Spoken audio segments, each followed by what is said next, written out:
How's it going, shipmates?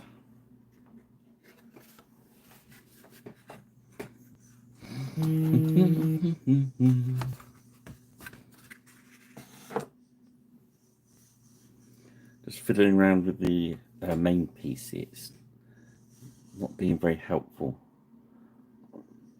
Bear with me a moment.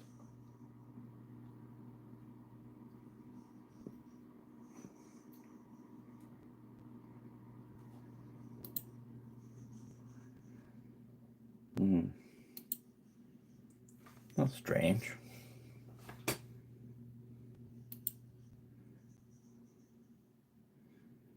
Here we go. I think it's catching up with itself.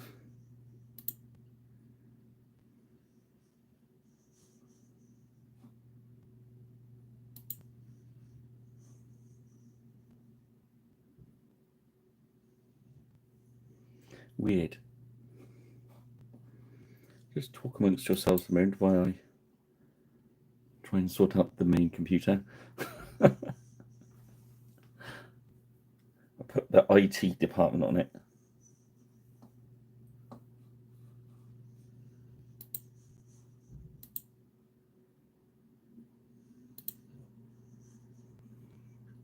Saying there's no Intima web on it.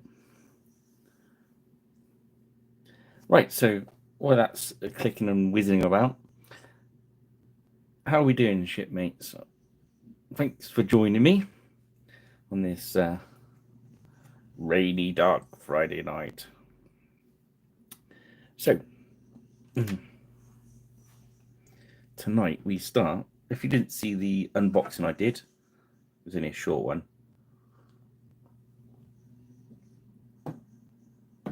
Evening.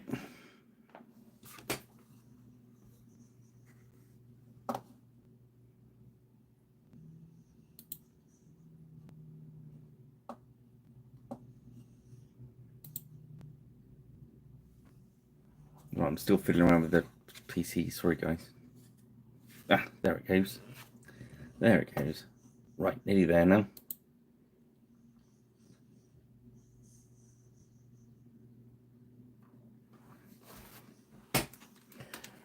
Just need me other hand. Oh, here we go.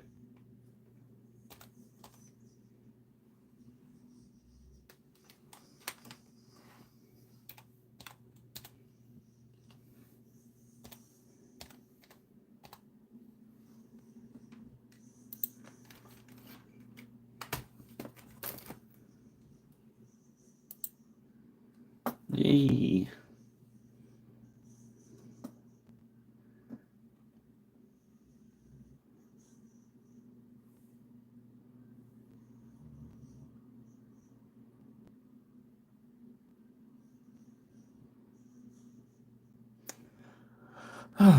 Modern technology.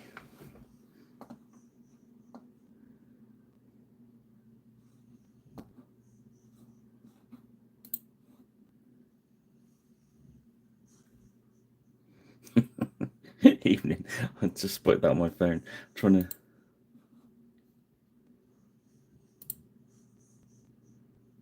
get the other bit working.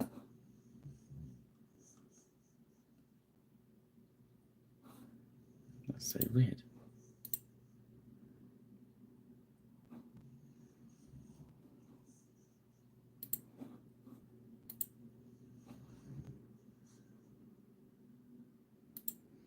I'll give up on the big computer in a minute.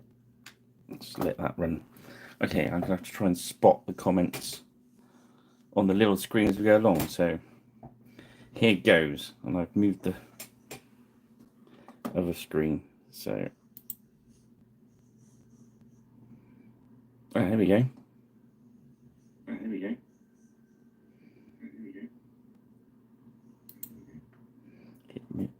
Whee! Right. Sorry about that, guys. So, Saga, Age of Chivalry, 100 Years, Foot Warband, 4 points. I think it's £45 from the unboxing. Here's the pictures on the back. And these are the guys that we're painting tonight. Now, there's obviously 2 lots of them, so I just grabbed one of the bags out. And so we've got you get random ones of these guys, random ones of these guys, and you always get him as norm. So we'll leave that over there. Nice painting guide. And we'll crack on.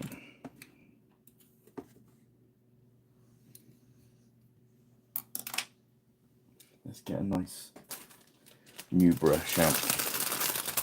So I hope everything's been good with you guys. Busy times in the we're all having, and exciting Griffin Beast news. Let's start with exciting Griffin Beast news. Beep, beep, beep, beep, beep.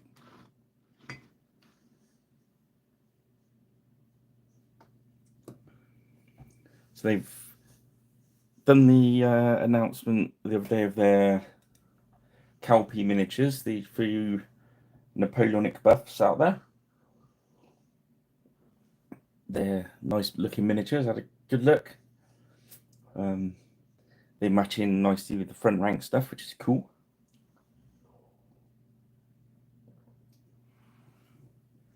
So I'm cheeky slurps my coffee. I lost my coffee time while I was setting the computer up. And then, so they've done the Calpe stuff. That's all on the go. Let's start some Moonstone skin whilst we're there. And then, what happened next? Oh yeah, the Kickstarter. The Indians. That's nice. Is that zoomed in enough for everyone?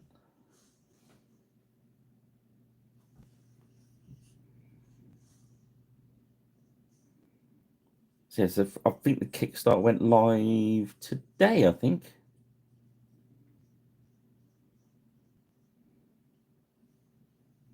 I don't have time to look it over yet. I'll probably have a look at it tomorrow.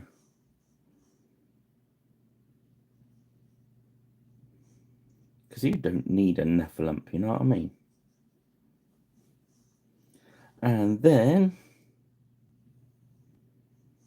to pull off like an extra queue, I know this one's been coming down the line a little while, is they've going to be producing Lurkio miniatures.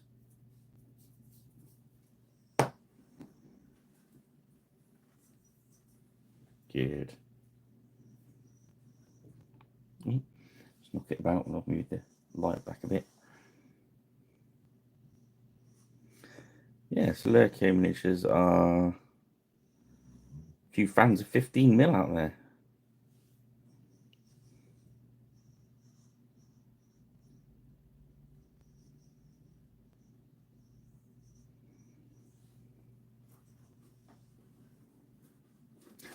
They're extremely busy. Exquisitely busy.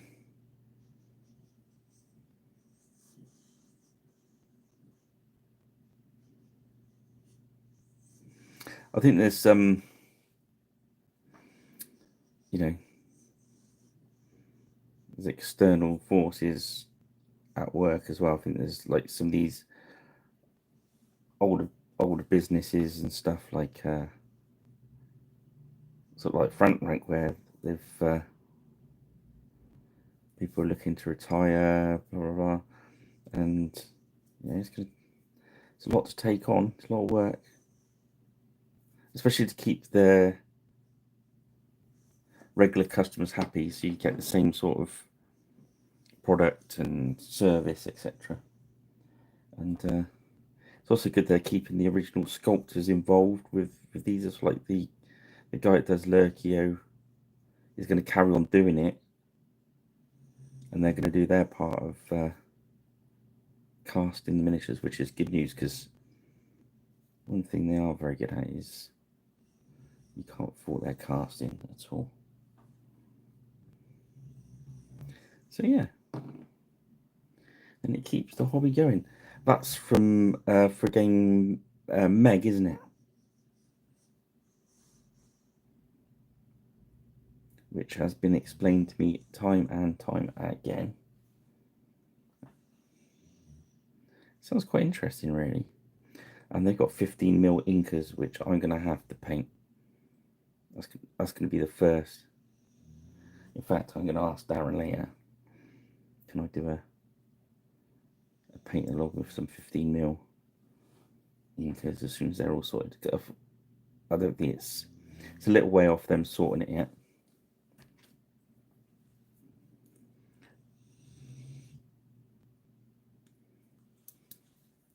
Yeah, that's what I said when they said, have you heard of Lurkio? I went, what, Frankie Howard? Yeah, they looked at me like, do you know anything? And then they realised who was actually stood in Beast Towers. It was me. Yeah, so yeah, they're making themselves even busier. Busy, busy, busy, which is good.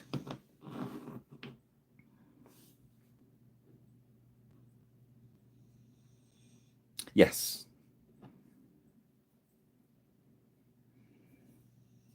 That's right. Darren was just doing the last of the shields for the armored trolls, making the production molds when I was down there last time. That was last week, so they're all done and all the rest were done. It was just like a one with a big, massive shield. Didn't have a mold for the shield, so that was the last one, I believe.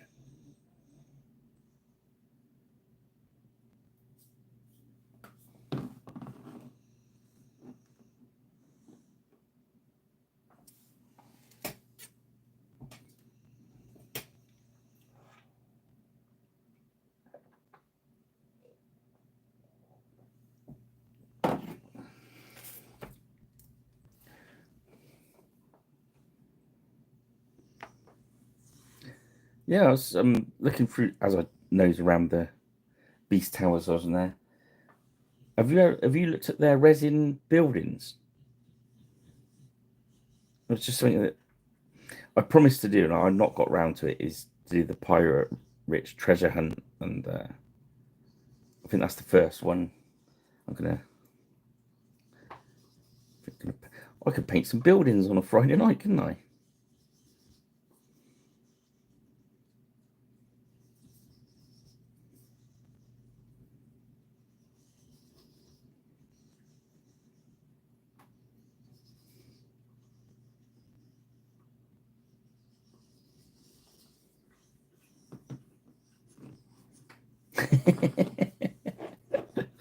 Do you really need both kidneys, Rich? That's what you got to ask yourself.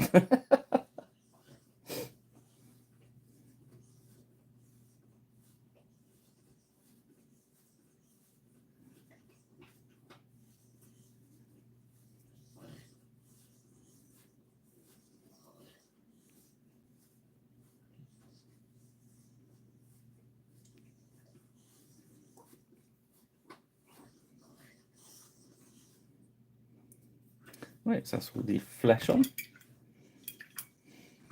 That can start drying.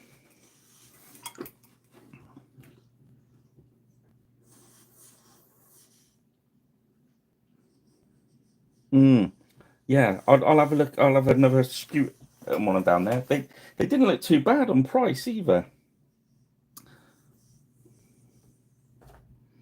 I suppose I was looking at the ones that could be used either way.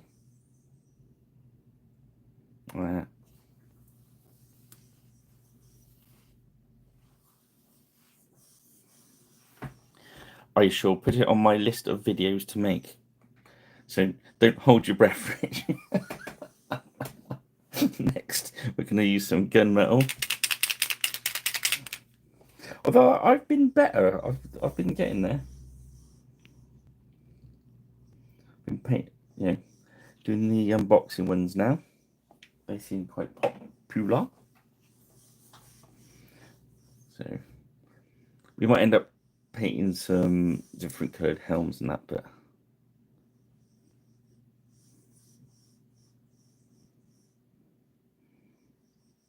okay.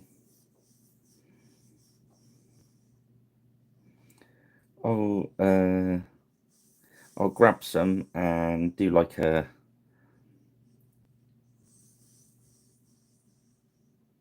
I call them unboxing, but they're more like a show and tell thing, aren't they? And then I'll paint them as well.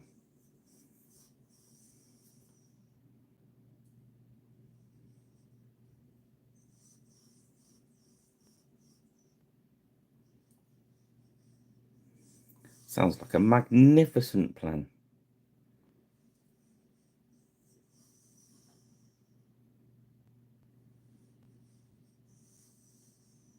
It's something I think that as gamers we're all a little bit. There is some out that break this trend, but I think on the whole,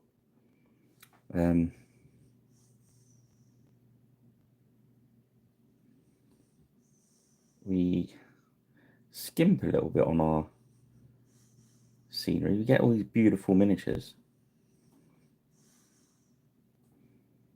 and I've seen it.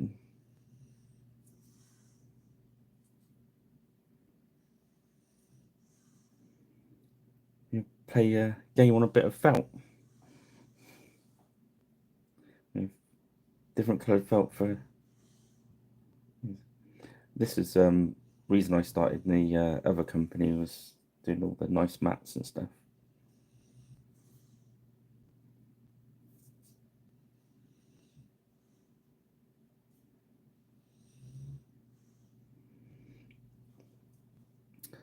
Yeah, so that's pretty good.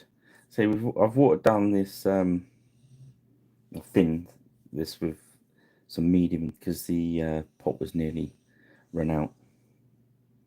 So always chuck a bit of medium in the pot, get the last dregs out of it.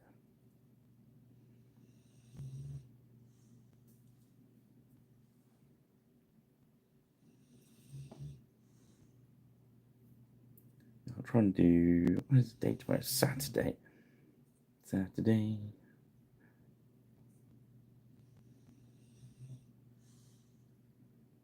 Right, Kubler, we need to sort that out, don't we?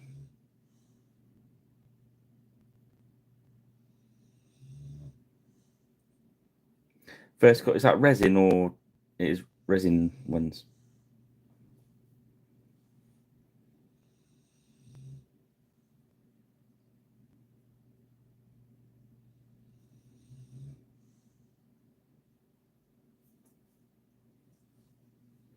What was I had some first cut. Some Thracians. Really nice miniature. I found them just a little bit small compared to everyone else. They're right for you. Right.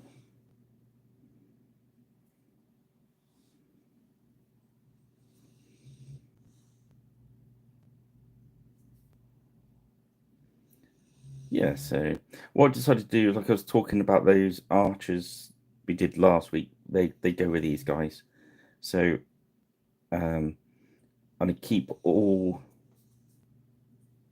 the like warriors, the men at arms, and the archers, and your levy and all that sort of stuff. I'm gonna keep them all fairly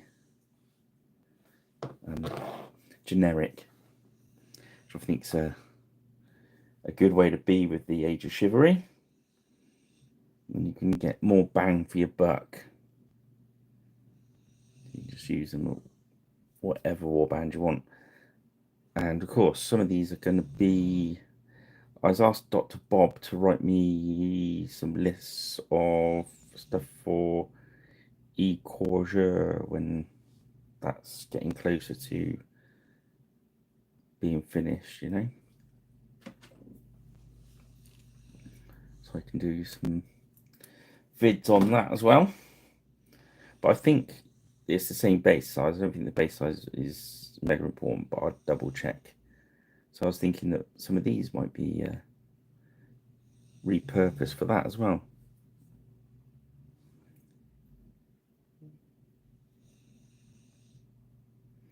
But of course you can. What I'd be tempted to do is do like a couple of generic boxes of these or something, and then pick and choose with your half guard to personalise the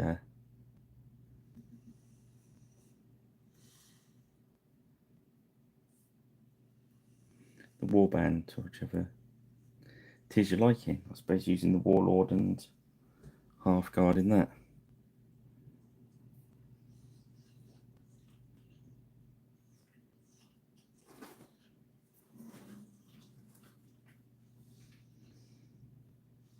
But you gotta love these front rank sculpts. Just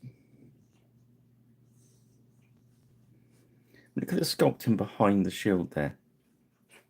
His arm's properly sculpted in there. Both straps for the shield.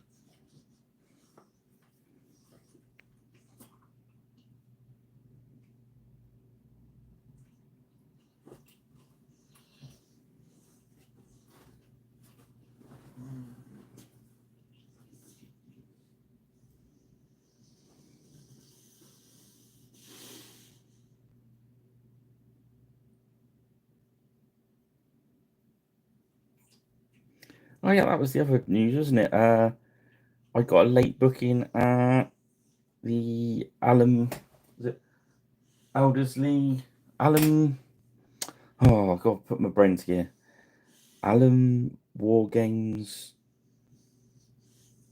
show. West. Oh, help me out here, Rich. West Midlands. Is it West Midlands? I think so.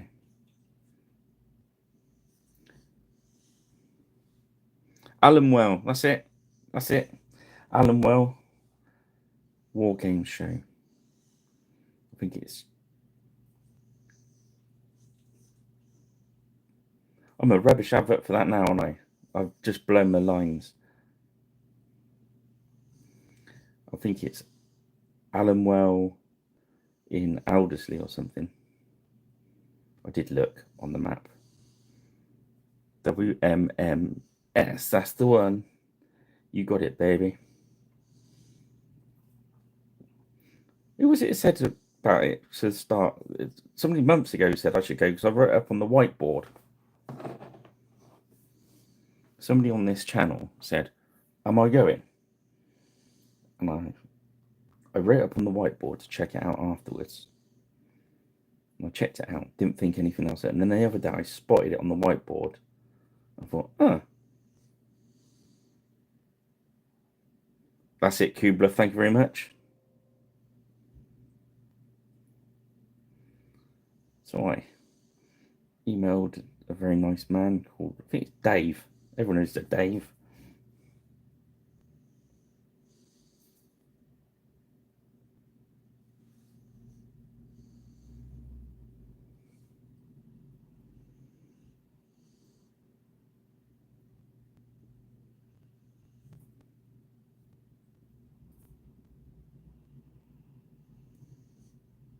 Yeah, we're just letting this gunmetal work into the chainmail because it's a little bit thinned.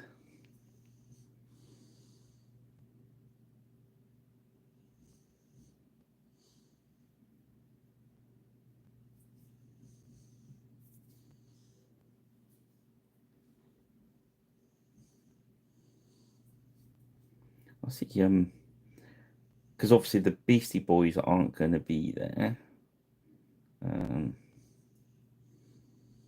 So I'm going to take some of the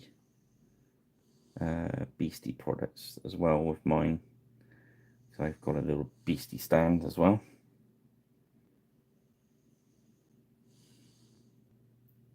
I'll see if I can get in touch with them before then and snag something for people to look at, you know?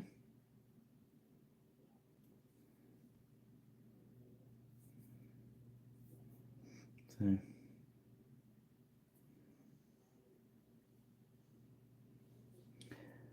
Yes.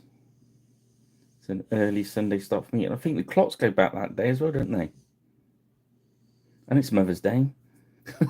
It's the 30th, isn't it? The clocks go back? No, go forward, don't they? Spring forward, fall back. Oh my God. Do you know what I mean? We lose an hour in bed, don't we? Oh no. Well, with my 2 hour trip to get there, I have to get there at 7, so it's 5. I'm going to have to get up at 4 o'clock in the morning. Oh my God.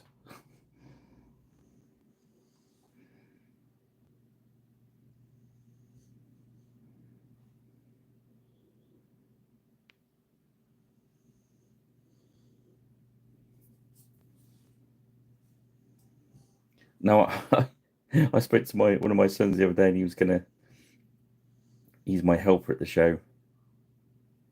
Um, he was up for it. Yeah, that's just to laugh at me, Rich. It's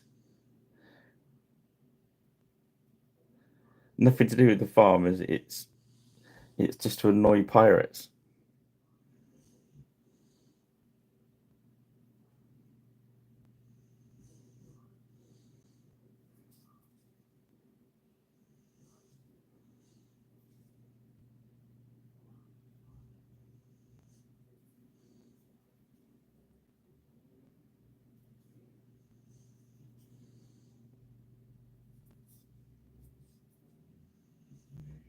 Oh my word, that's going to be a challenge, isn't it?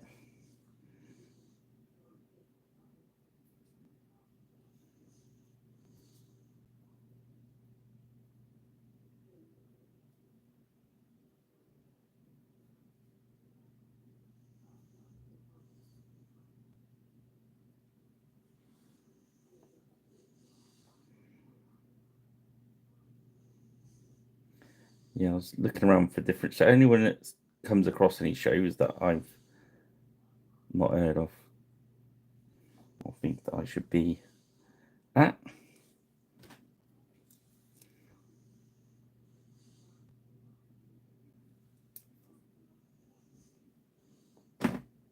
Mm. I do like running the stall at the shows. It's great. You always sort of have a chat with. I mean, my son does get a bit annoyed with me, in fairness, because I send there chatting while he sells stuff. I'm just not. I'm the least interested in selling stuff. I'm I'm purely there to chat to people.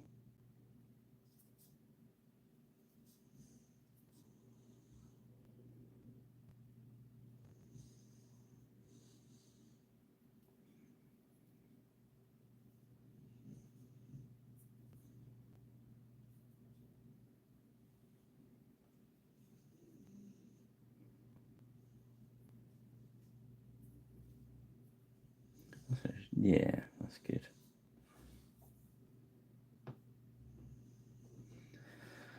So yeah, that'd be interesting. I won't tell him that until it's too late and he's committed.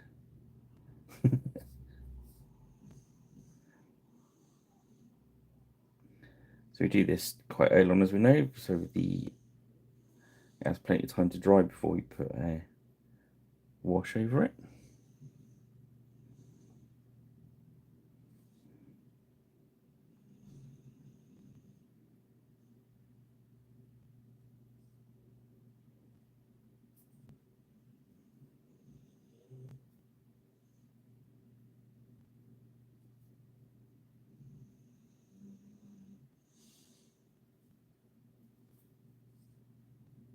Yep. I could sit. Oh no, it won't be. Because I have to do these every Friday, so it won't be time to finish these before the show, will there? I mean, I could do, but it'd be a bit naughty, wouldn't it? I'll definitely have some miniatures that have been on the show, though.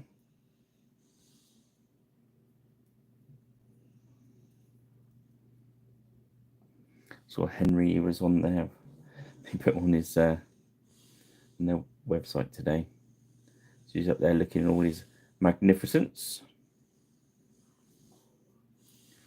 Yeah, so the basin saga of that one.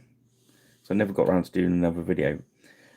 I was going to do it on a big base and make it look very posh, but I decided to try and keep it as a gaming piece. You know what I mean? Because that's how it was painted. So that's obviously slightly bigger than the warlord base.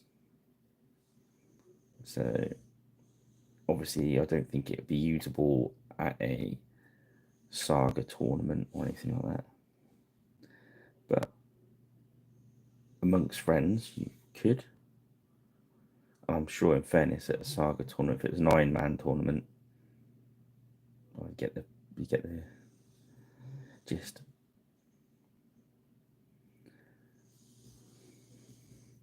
But I just thought it was nice to keep them all together on a kind of usable size base. Probably let's slightly. I didn't want them all in a separate place like they've done on the website. I didn't like that.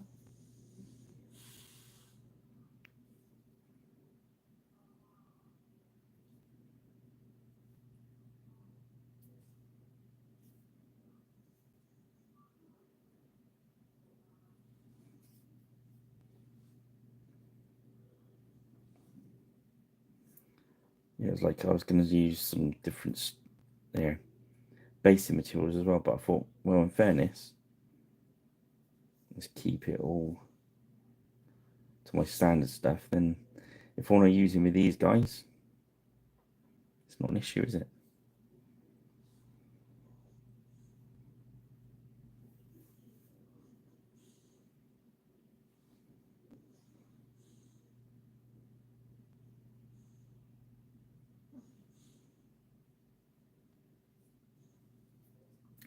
Yeah, so just remind I've swapped to a brush that's lost its point at this point. As you can see, I'm diving it into the chainmail.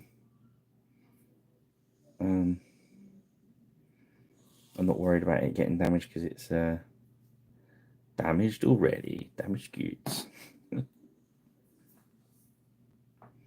Okay. It's probably doing a lot of.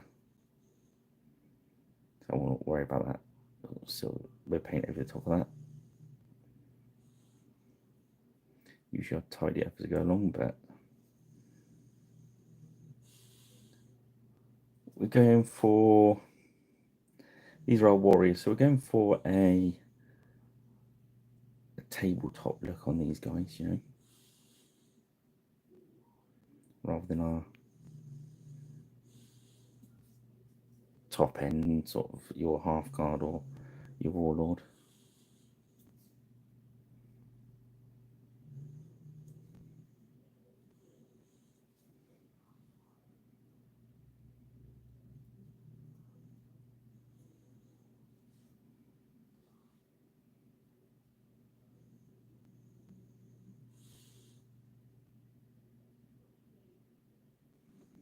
Mm-hmm. So you guys hobbying tonight? Chillaxing?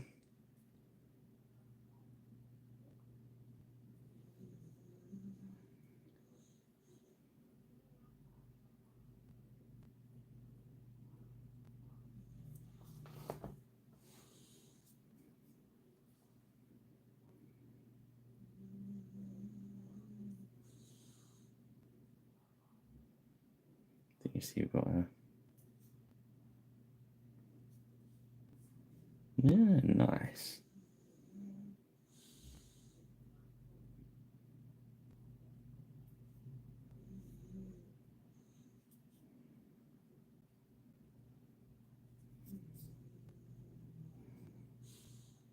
Yeah, I've been doing massive amounts of Saxons. I can't think why.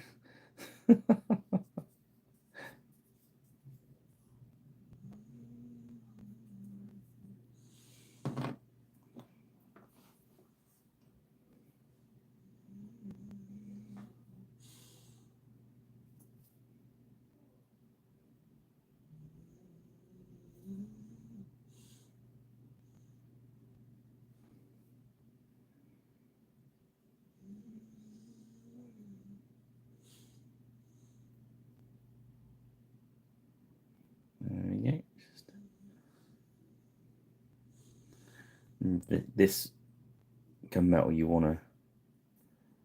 you wanna thin it a bit? Do you know what, I missed the same little bit on all of them. There's a little bit of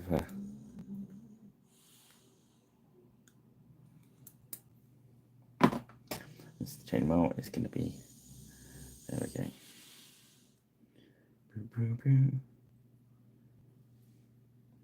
Keep it medium going into the mix.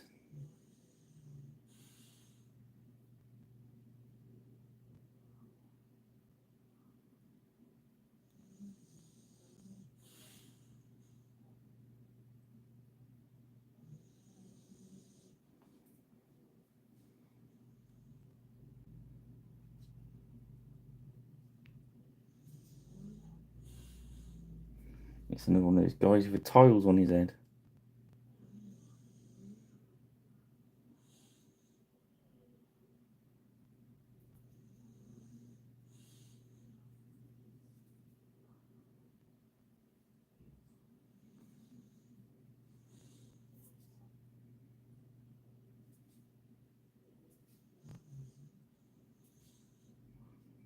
So in other news, what other news is happening this week? It seems everything's happening. It seems to be everything going on time of year, doesn't it? Spring, I suppose. Spring has sprung and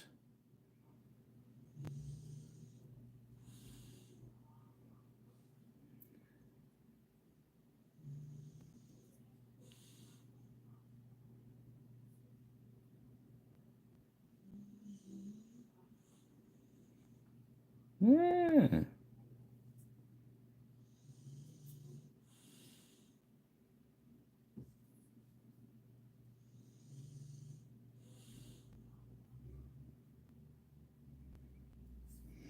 Didn't work, Rich. Right, so that's the gunmetal done. Let's grab the oh, I found a really nice blue for your early unarmored Saxons earlier. Check this blue out. Look.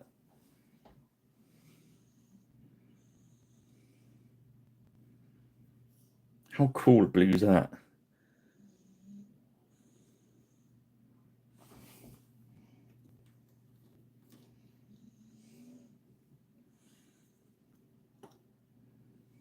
Yeah, I've done them.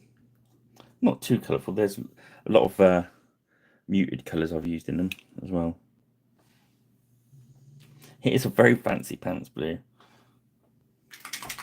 I've done a good mixture as well, so they're not all over the place. Right, Crusader Skin Speed Paint 2 for our flesh wash. Because we can.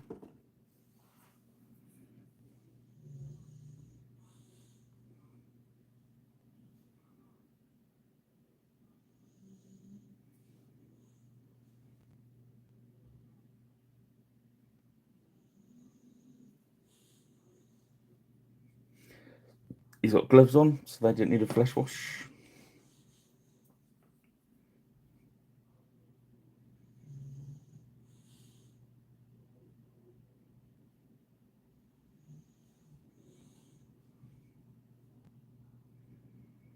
Yeah, looking forward to that show. I'll get to use my new backdrop that I bought, my piratey backdrop,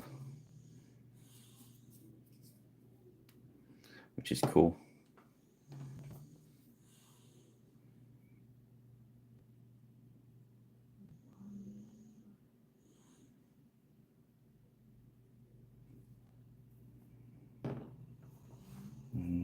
Oh, I have a shoulder.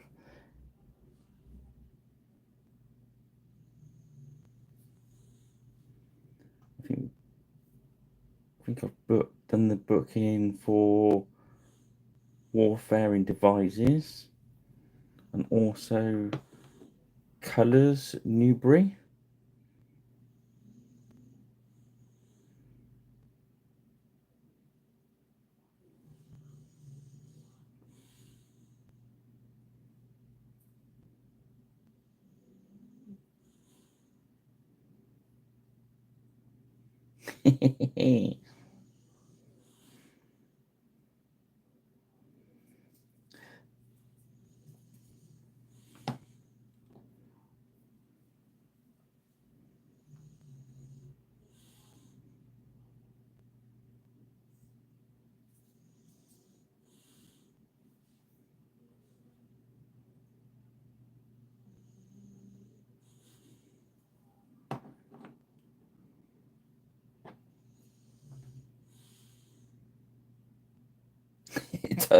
It does.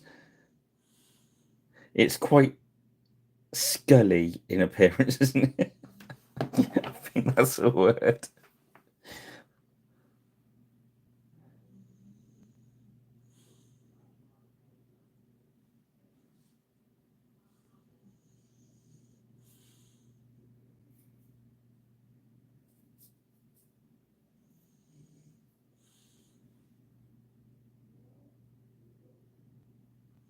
Yeah, do you know what? I don't think I've ever been to Salute either.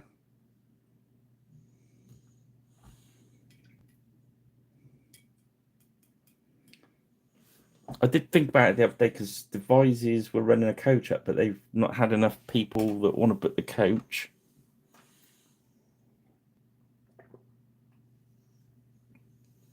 I ain't driving to Salute because it's. I was going to go the other year, a couple of years ago. I was going to go with Gripping Beast and stay over and stuff, but it didn't pan out at the time, unfortunately. Right, so we're going to go for. Let's start with a green, shall we?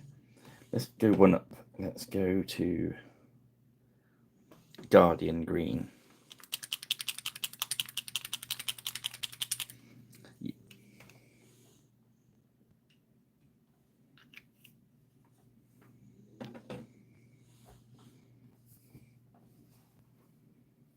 Get back to a half decent brush.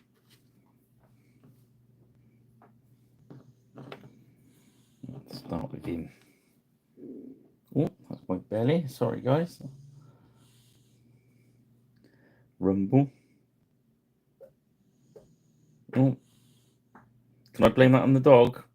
I'm claiming that was the dog, not me. Sorry, you have to excuse me if you heard that, guys.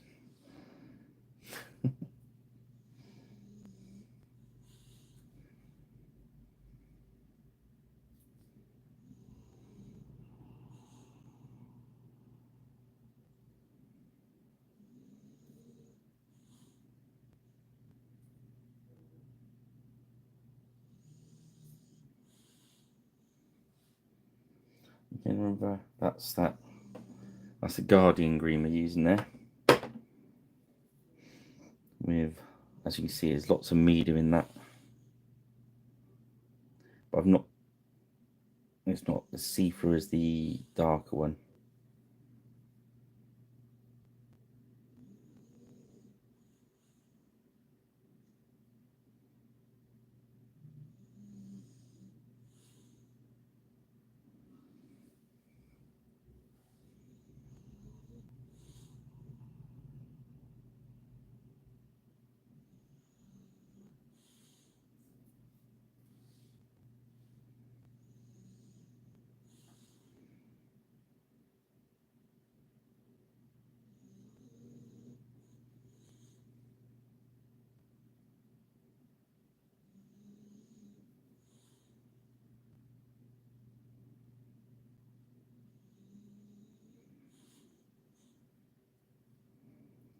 Yarg.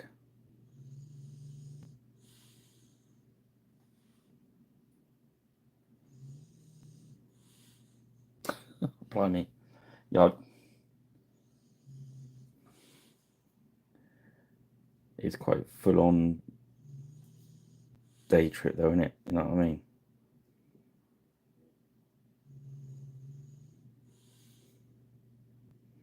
He says I drive 2.5 hours each way. I suppose. Yeah. Okay. Green one. Remember, I've got another 8 of these to paint, so we can juggle the the colours, I was going to say flavours around a bit there, but you know what I mean. So let's give this guy a greeny hood.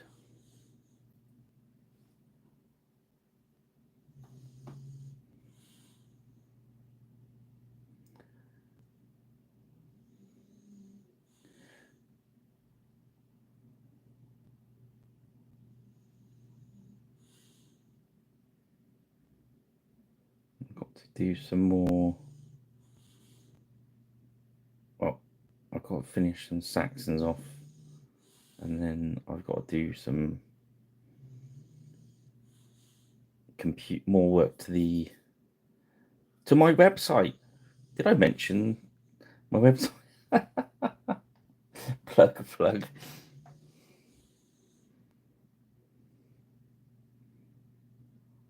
Oh man.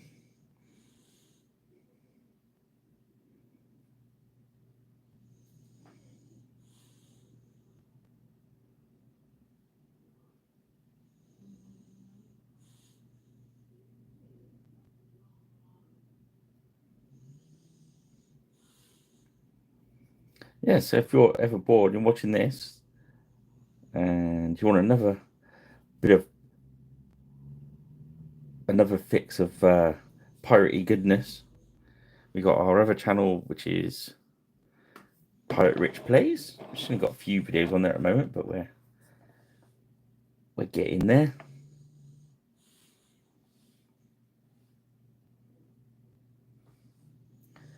I'm going to do a green half to this shield, because why not? That Fanatic paint just dries on there. Look at that, one coat. It's good, isn't it? As if it's running right. If you've got the maybe if you're going to paint the back, save it painting wood, and it would be just better. But hey, I've got the green. I've got the greens on.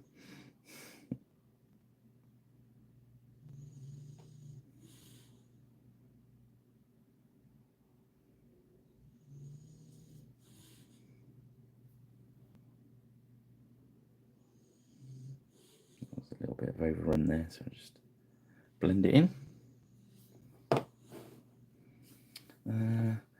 Let's not put any. You couldn't. I mean, I have before put something green on it. I'm letting you into a little secret now. When I paint my units up, is I'll tag a color all the way through. I'll do it with this one to show you. So there'll be something green on all these miniatures.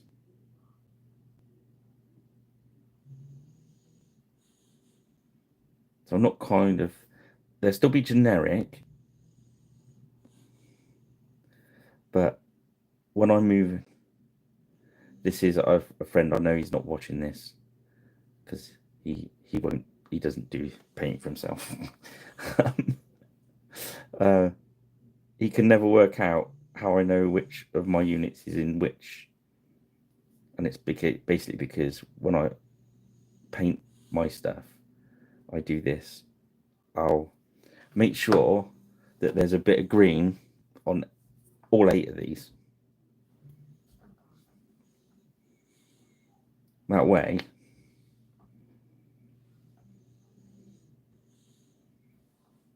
they'll make it really easy for me to spot. So what we do is we make this one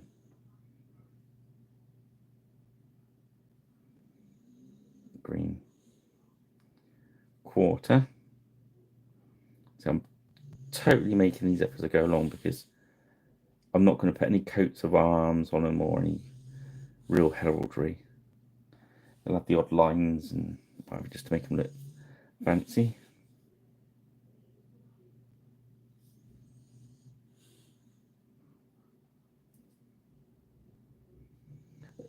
I think it's more about getting the right feel with the miniatures, you know what I mean? So keep that medium running into there. It runs off this expensive brush. I had to order some more the other day. They've gone up there 40p now.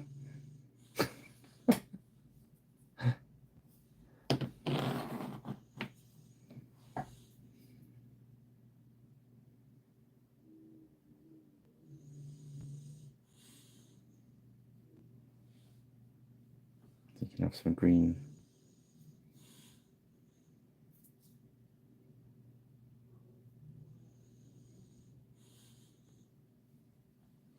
Green loggings. Trews.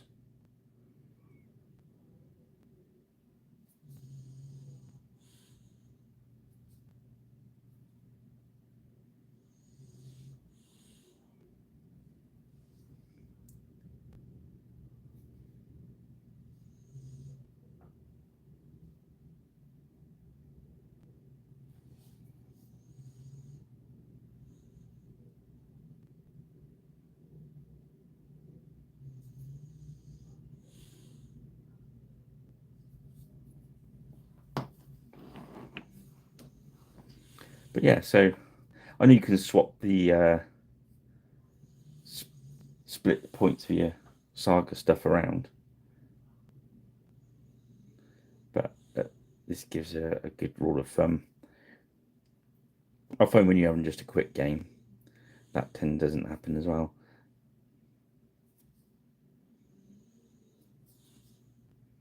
Yeah, I've just gone onto the silver there, so clean my brush out.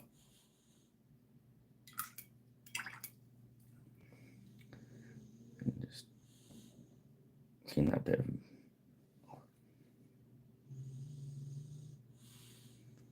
there we go.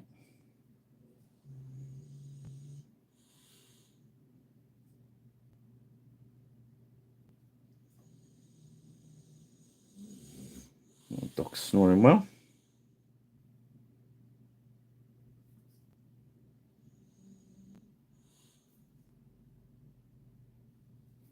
So we're just doing one, we do his left leg green, and we do his right leg green. Now, if you avoid doubling up on cut, or doing more than two of one colour now, it won't look like they're kind of uniformed or wearing the same heraldic colours. But it's really easy now for me to sort them out. I know I'm looking for green, I'm looking for green, I'm looking for green. Now I'll just paint the rest as is. Oh my god, my coffee is empty. Let's have a slurp of the pop.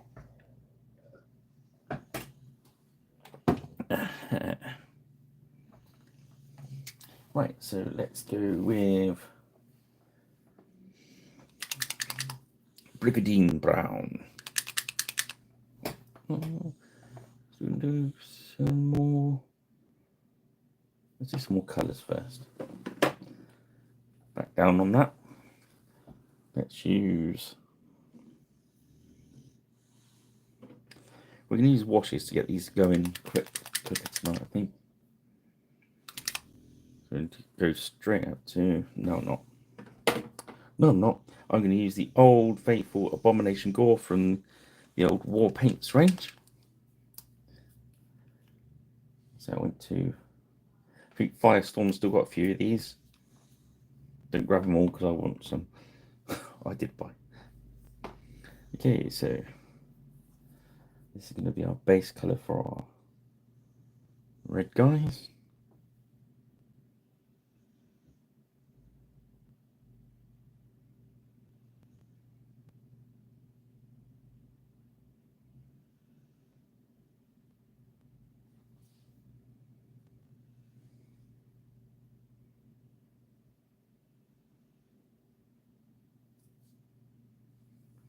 I think this resplendent red was supposed to be the colour they replaced it with.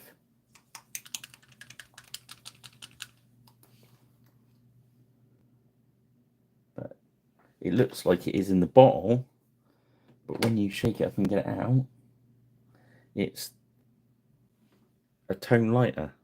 Can't really see it on camera, but it is.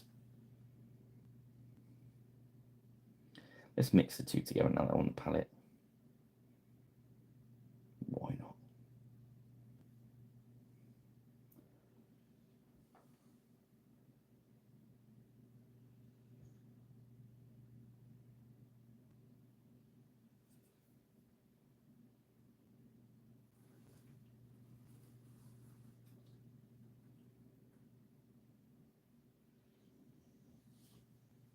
Which is quite weird because I usually use this Abomination Gore as the base to the purplish base reds that are over there, and they've put it in the orange reds. But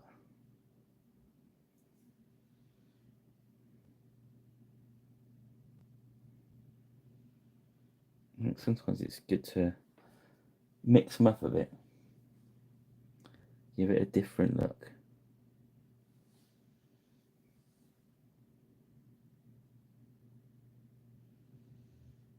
Well, I've mixed up. There's too much paint in my brush, so give it a nice clean out. Medium. There we go.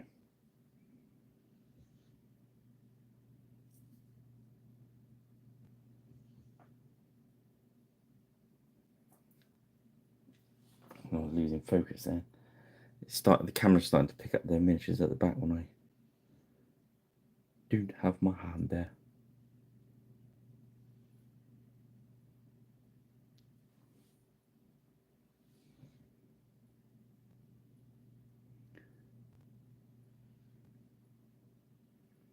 Yeah, so Age of Chivalry. It's going great guns there. I see it all online and I've not got around to trying it yet. It's just bloody typical.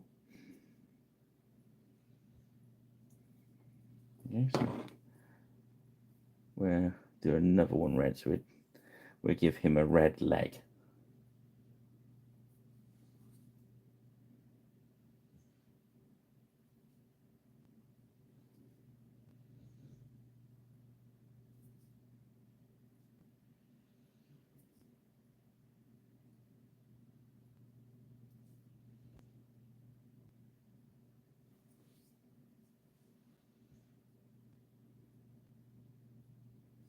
Yeah, so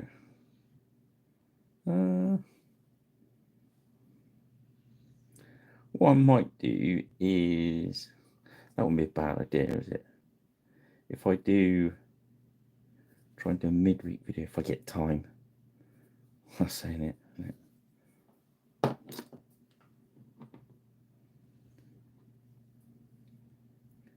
Let's do.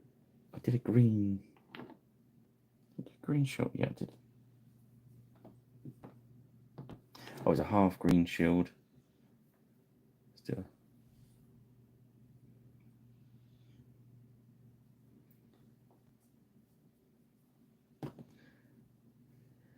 Oh, half red shield as well.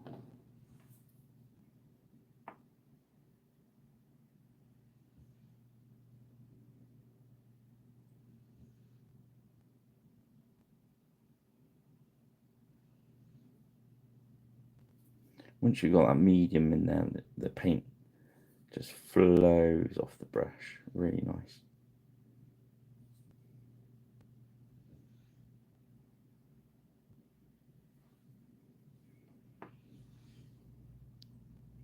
Might go back and do that as a half green as well. We can do the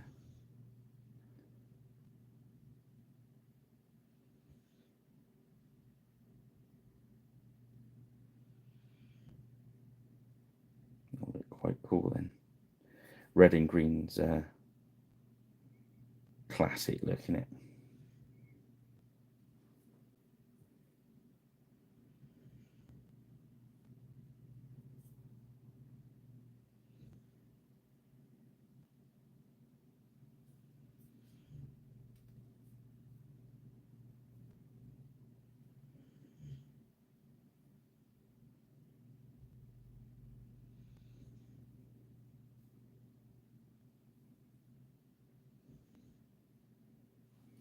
Not in there, should be red, not green. Otherwise I can't put a line up the middle. There we go. It just looked a little bit weird. So it looks weird, even if it just keep fiddling with it, it will sort itself out. So we've got one red, one green,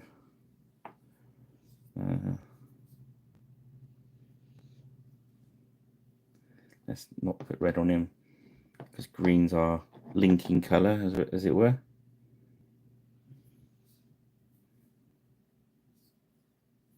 He can have red trousers, can't he? There we go.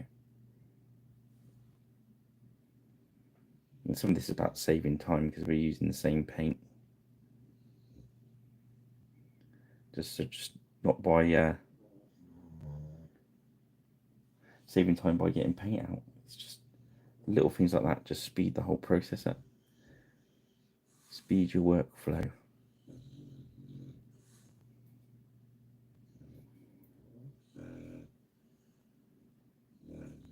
And some painters will work out their palette beforehand and put it all out on the wet palette, which is nice because it does give the wet palette time to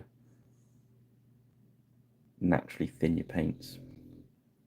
But if you're more of a seat of the pants kind of painter, I don't think it works. Let's not put red on him. Got red on you. Thank you. So let's wash our brush through. We've still got that green on our wet palette, so let's sort his shield out.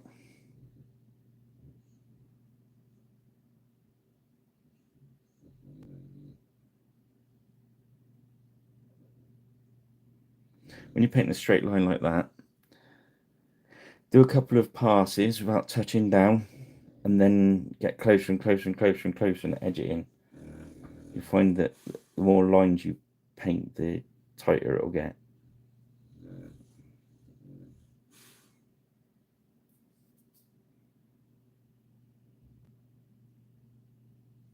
Does that make sense? I did red on the back of that shield, so.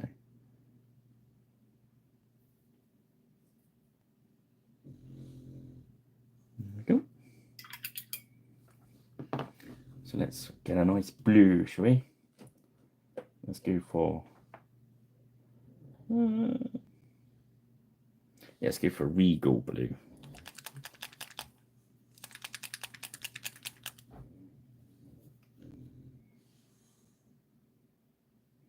I know we're mixing reds and blues and greens, and that's going to clash on some warbands, but hey, these are our rando guys.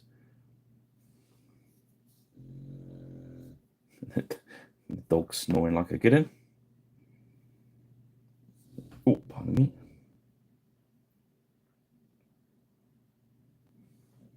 I think we'll do some half.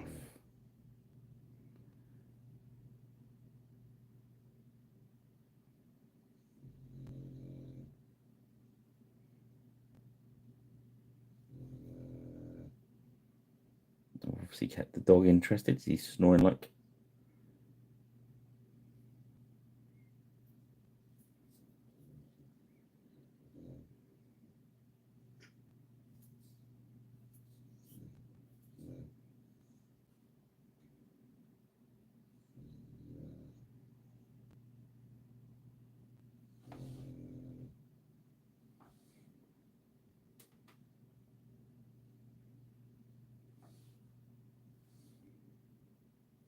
I've got a little bit too much paint on there, so I took some out my brush. And it's going to take a little bit of time to dry tonight, so I've got time to use the stuff on the miniature. Okay, and we do the yeah.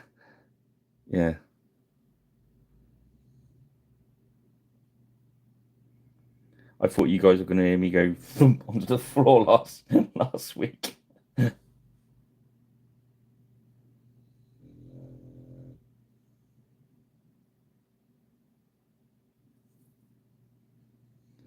So I'm going to do the blue on the other side. That will look cool, won't it?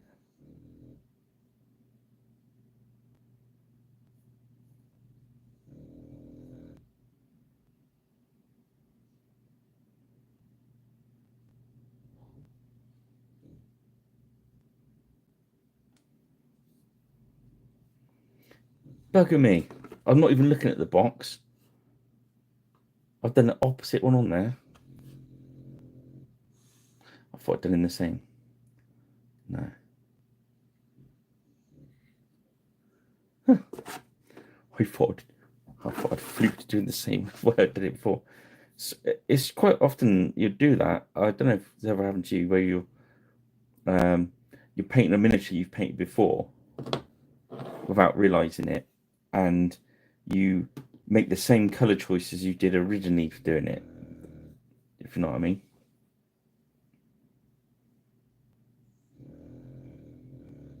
I did it with some of the D&D miniatures I paint for the shows. I'll just, any spare time I get, I'll grab one of the old collection to paint up for the show. And there's a couple of dwarfs I painted, and I painted them exactly the same. 4 of them it was.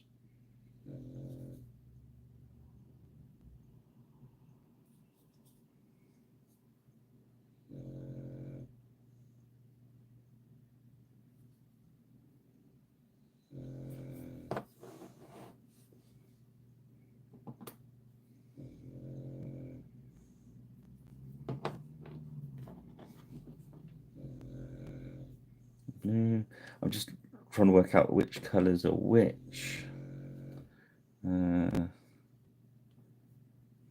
white. Let's do a yellow on this one.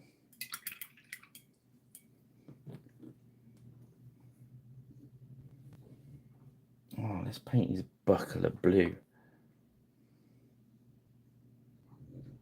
It just said, paint me blue as I went past.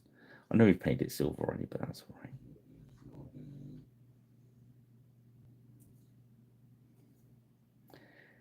Have fun with these ones, guys. This is this and the Teutonic Order are about as close as you're going to get to sort of painting fantasy kind of style, you know. So really, they had bright colours. They did have bright colours. Dr. Bob's, ask him. Have a look at Dr. Bob's ones. They're all bright. Then we got flames.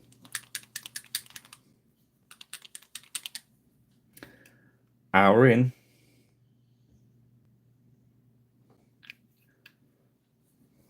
I should get a t-shirt with that print, wouldn't it? Hour in. Oh, we're going back to our crisp packets, aren't we now? We had this before, didn't we? Yellow and green. It's got to be cheese and onion, isn't it? Although Walker's green is salt and vinegar. I'm sure originally, years and years and years and years ago, I'm sure salt and vinegar was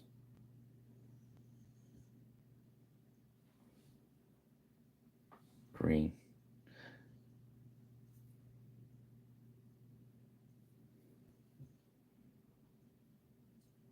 So this is the bottom of the yellows, which is Demigod Flames, which is the yellow deep orange.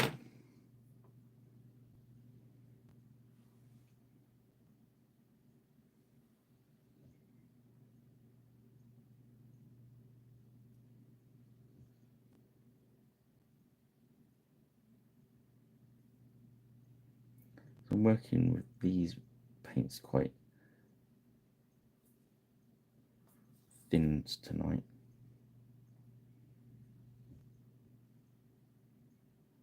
I've got more wet palette. I'm adding plenty of medium to get them going. Once they find the nice consistency, it pretty much stays there.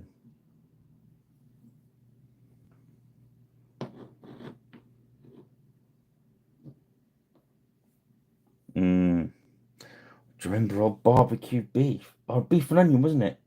Barbecue beef, it's beef and onion, there's brown packets on it. But best of all, smoky bacon. Mm-mm-mm.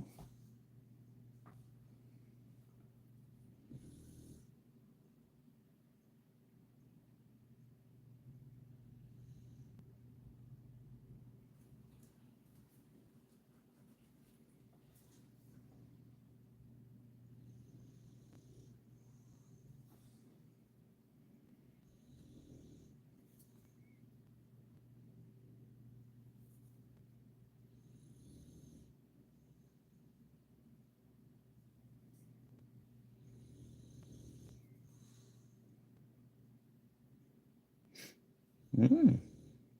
I'm sure we had the crisp discussion last time I painted some 100-Year War stuff.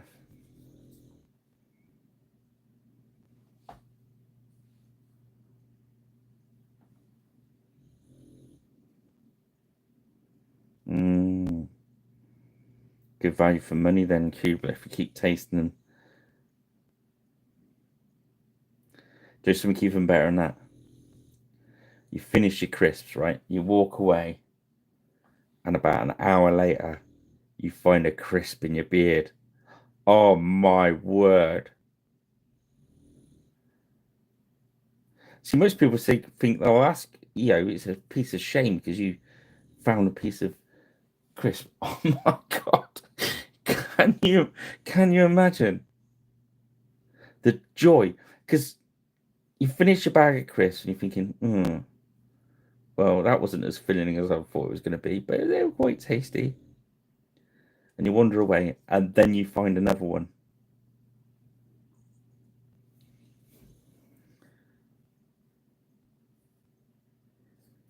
That's not a reason to grow a beard right now. I can't help you.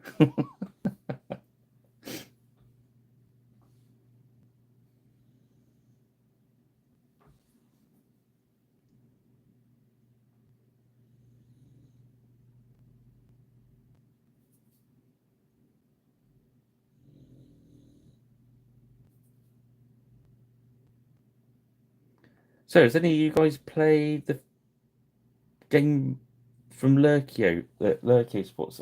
Is it Meg, I think?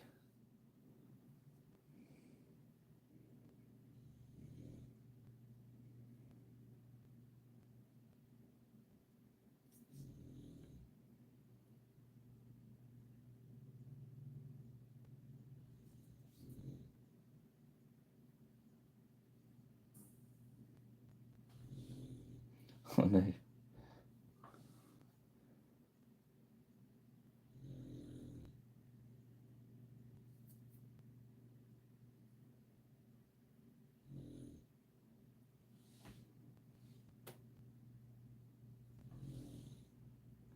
It's I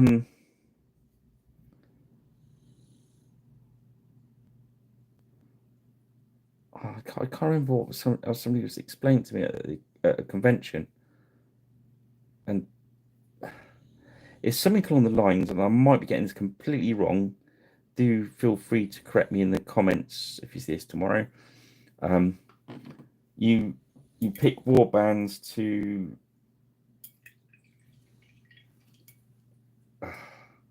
best way to say it. There's certain war bands that will beat other war bands, and you don't get to choose the war band that you want, kind of thing. That didn't make any sense at all. I think I should give up on that.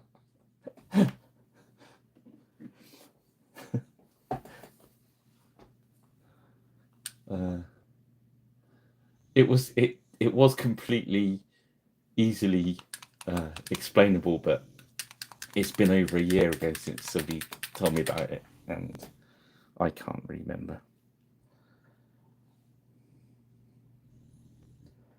What we're going to do is we're going to lay some brain matter beige down for the white bits.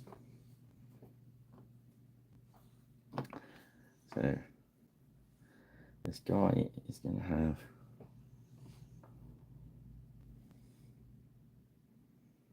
again with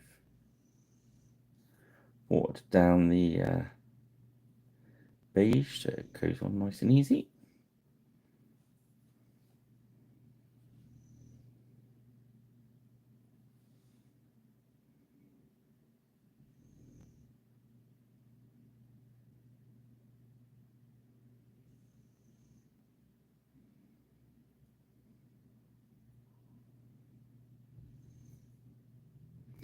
I think at the time I was tempted because I do like 15mm, but I just got into doing 10mm stuff.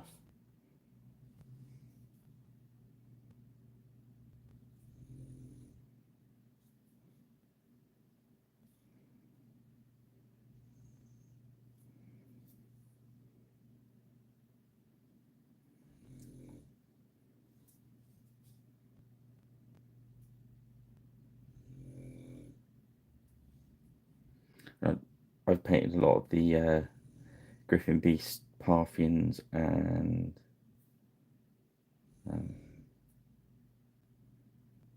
Romans. Just when Militus Monday first came out.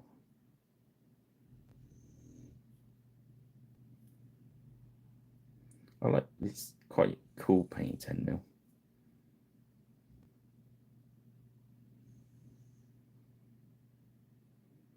What worries about 15mm is there's so much detail on the miniatures now compared to back in the day. So you can get caught up. You've got loads of miniatures to paint. I did a 15mm Napoleonic army for somebody the end of last year, and I keep stopping myself because I was getting more and more detailed, and I think you can almost try and paint them like 28mm, which is a massive mistake at 15.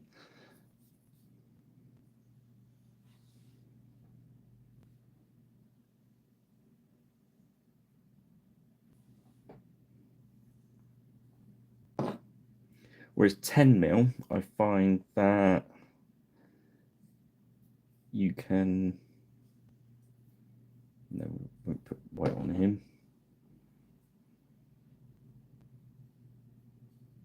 Yeah, I say 15mm definitely, but that's why I like 10mm. 10mm, you've still got plenty of detail to paint,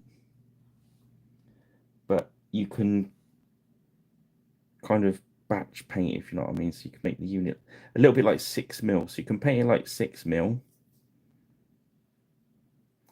I think the way I used to explain to the beasties is you got all the cutesy wootsy of 6mm, but a little bit of the detail of 15mm.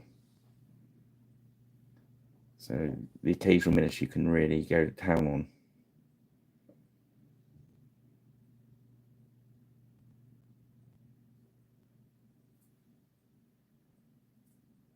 Got quite a bit of 10mm stuff kicking around.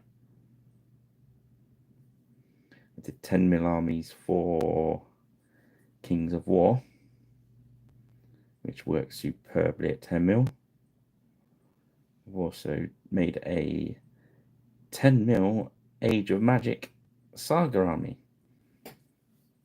which is quite interesting.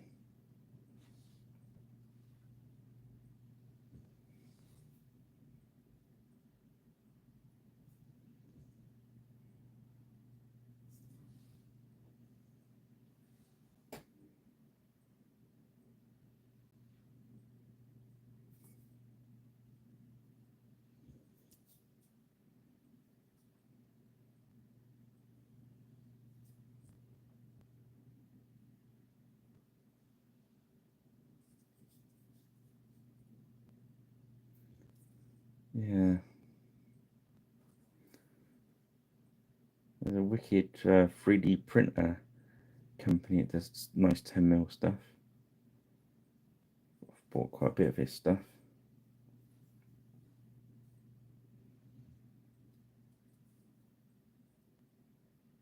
Isn't that Callistra like 12mm or something? Is that, am I thinking the same one?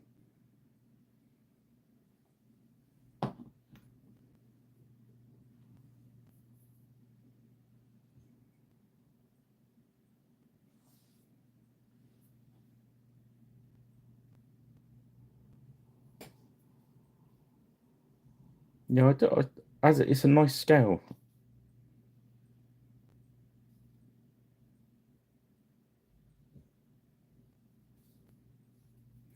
The if you look at the Griffin Beast 10 mil stuff, they're really nice. Um, I was hoping they'd expand their range, but I think they just did they wanted to promote the rules rather than the miniatures of that range, I think. Oh, that's right. I bought a load of 10 mil off. Oh, they've shut down now. Was it? I think they were called Militus Monday or something, weren't they? This like fantasy stuff. All most of the 10 mil stuff I've got is fantasy stuff, barring the Beast Griffin Beast stuff.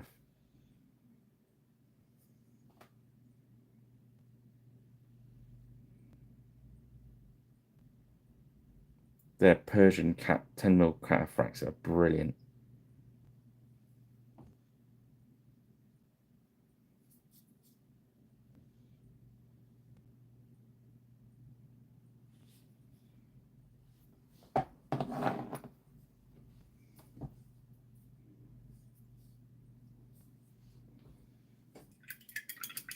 I think you can have a yellow. You're looking really bright. I say, don't worry about getting too bright because it will tone down when you put the lacquer on, or you can tone it down with a wash. Um,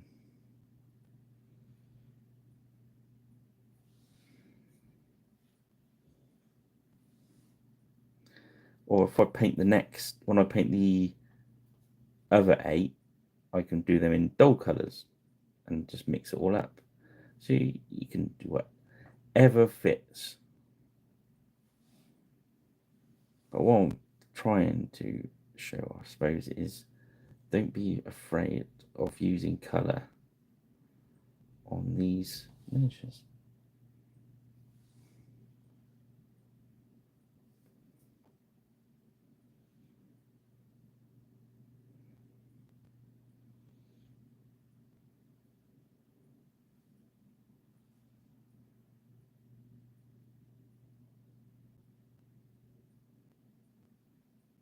I'm gonna Once these are all dry, I'm gonna hit them with washes anyway, which will take them down a tone.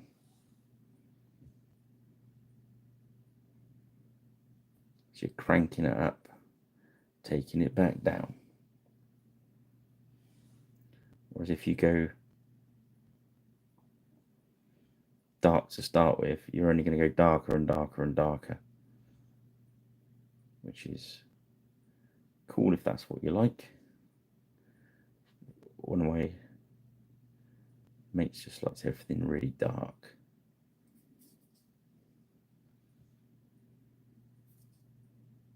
That's his thing. That's cool.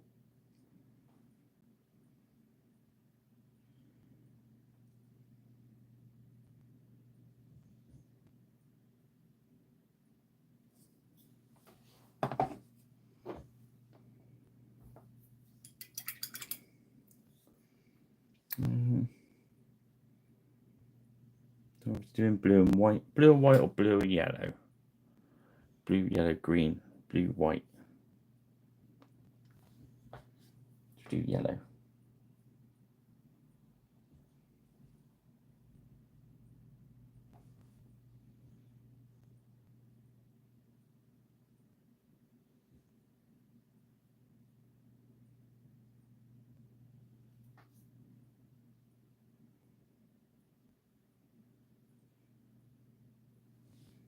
Yeah.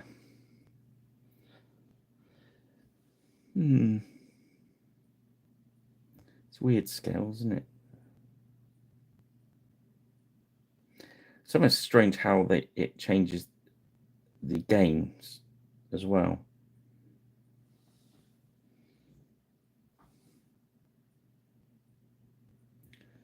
We'll play Kings of War. when you play at 10 mil, it's a completely different game.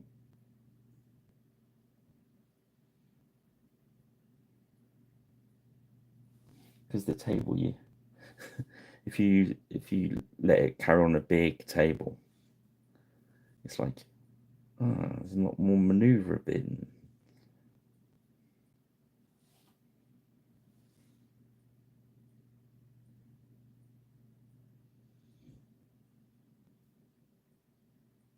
I mean, sometimes games like that, you can end up just line up and crashing it, unless there's a scenario and stuff. That's why the Book of Battles is good.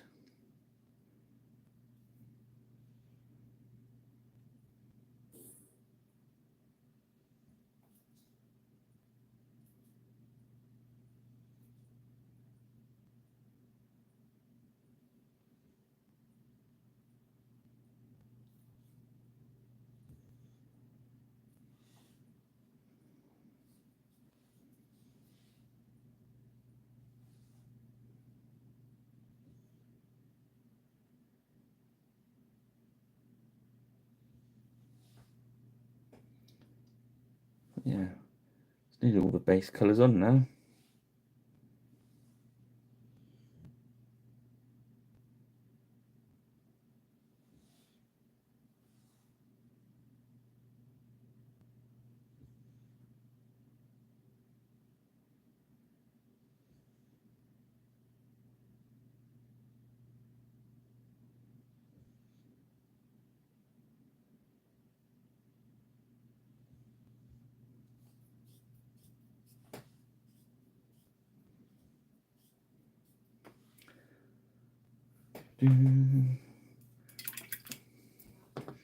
Let's have a look, see how we're doing.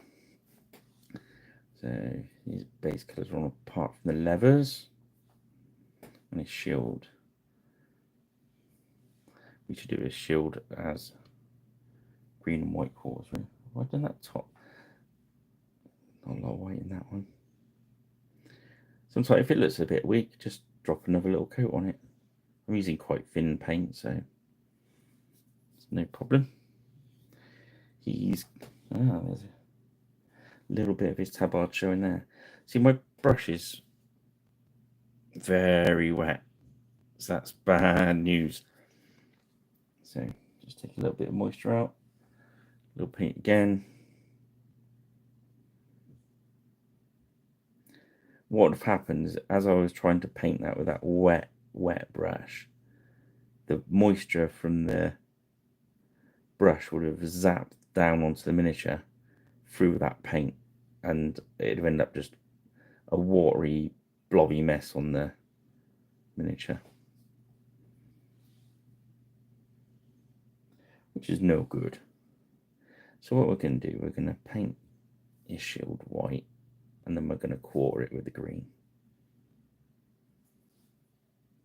Because why not?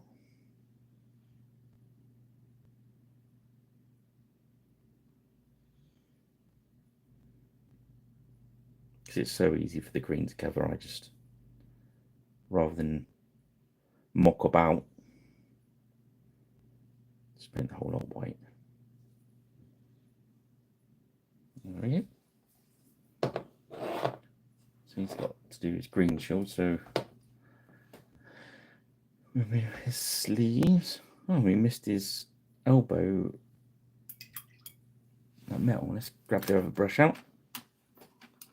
That's probably me talking about crisps.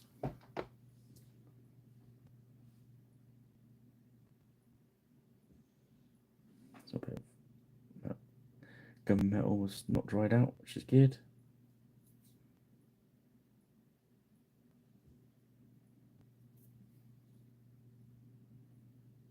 Okay.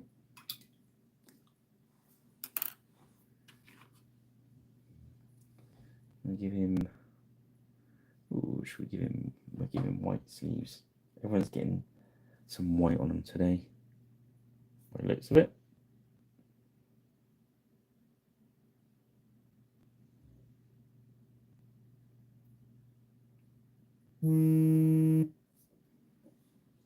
Blimey. that might be me camera telling me to plug my power in.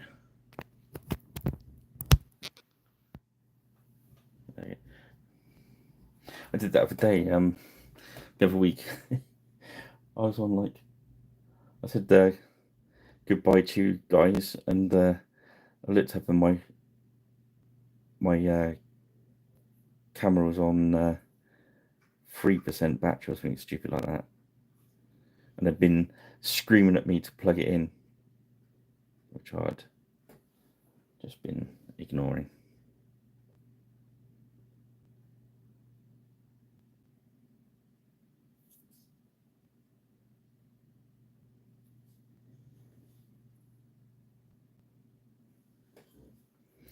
Yeah, so yeah, website work. I'm gonna add some new pages. Is what's the thing. I've put some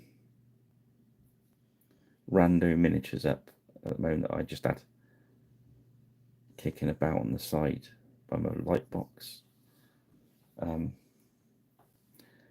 I'm going to kind of do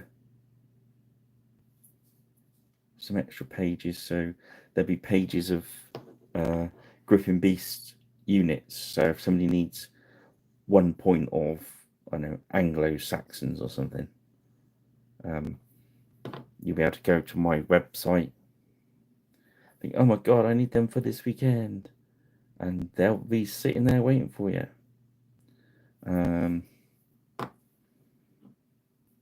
So that was the idea of the website, in fairness. So I'm gonna, as we go along, fill it up with goodies, as it were. So there'd be like painted 4-point start box for this, or a point of, as I said, point of Vikings, a point of this, or an elephant, or whatever. So I'm gonna start doing that for the games. So there'd be like the saga stuff and juggler gladiators and what have you.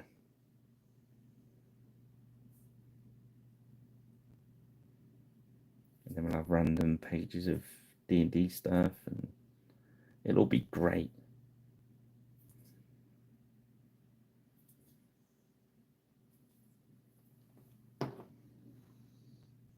And people, if they want stuff and they want me to bring it to a show, I could do that. Yeah, so. Oh, this guy hasn't got any base colours on him. Do you know what? I'm going to use some black. I never get to use black. And I think these deserve some black. I don't like to use black on miniature stuff. Sometimes it's a bit cheating, but I thought some of these guys quilted will look good in black.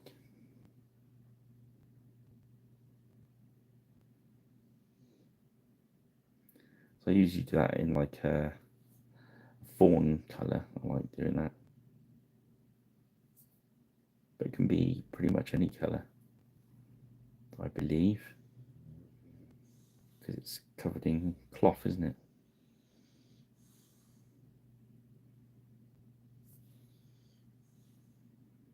This black is basically a very thin down, as we said before. I say all this again because obviously I know you guys know, but if somebody's watching this for the first time, first of all, welcome. Where have you been? But yeah, so this is just thinned out. I think it's Vallejo black in there, in the GW pot. Heresy. Then I just thin it out with medium.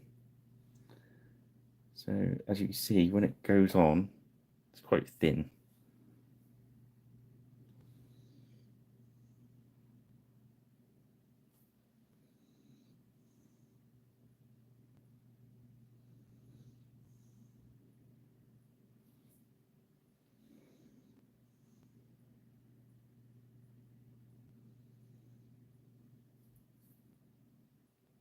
we go.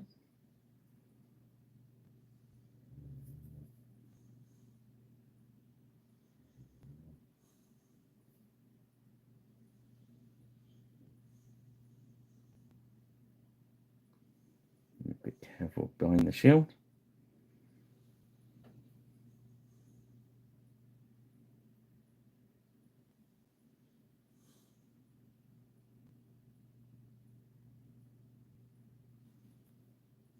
I was just looking at the miniatures I've painted, and I just wanted some darker colours involved as well.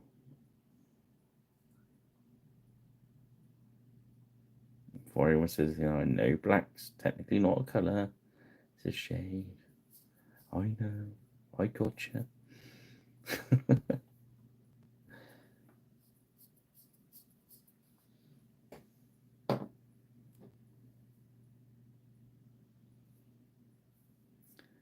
He's got these levers. You can have black shoes.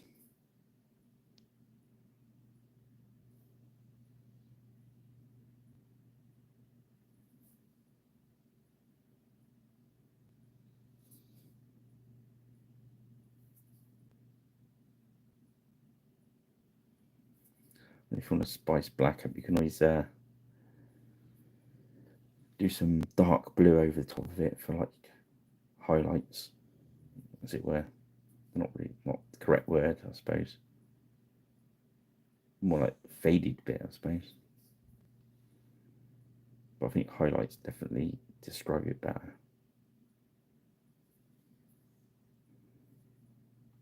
Just got to find his sleeves. I'm putting these over here because obviously they're just going to have the leather on them now.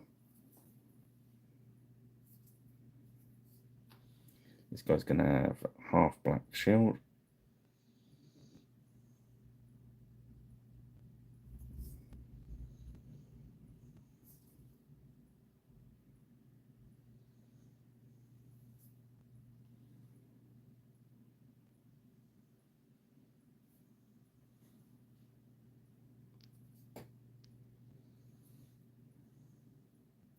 Even a black tabard, I won't put some fancy stripe on it or something in a bit.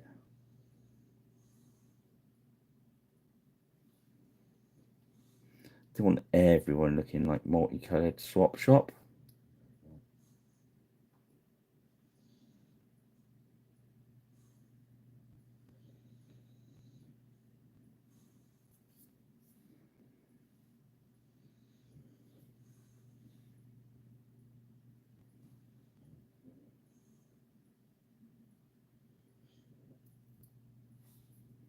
Yeah.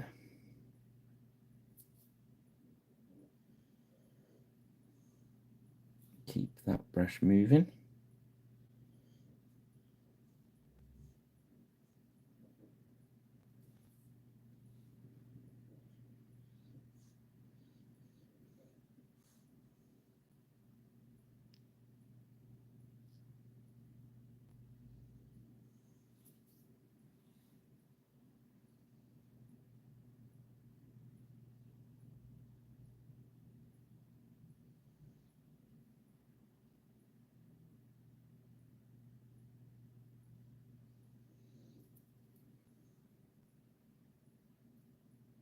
I think we'll do his cowl or whatever it is.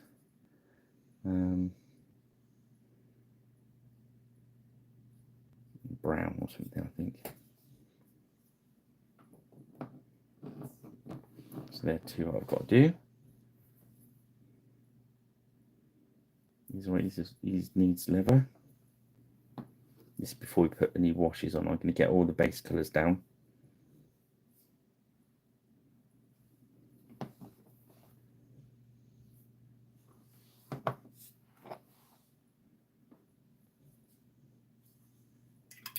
I'll wait to dry now, so let's wash that black out of the brush. Make sure it's really clean. Nothing worse than having a bit of black left in your brush. Then the next paint you use is going to be a little bit murky. little bit murky. We're going to do this into quarters, aren't we? So you can do this if you like. You can do dot, dot. There's a bit too much wet in my brush. Take some of that out. I think I must have spilt some water over the top of the palette when I set it up.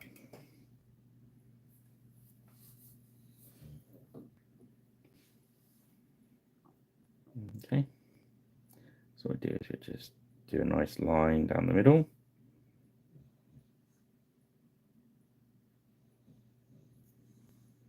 Nice line across there. We'll just do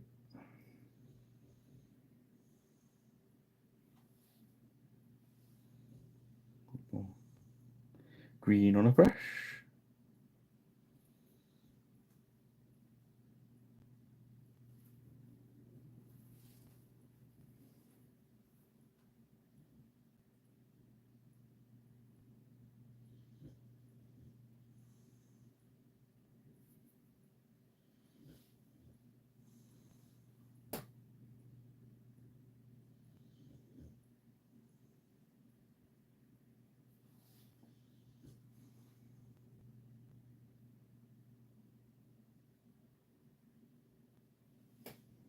There we go.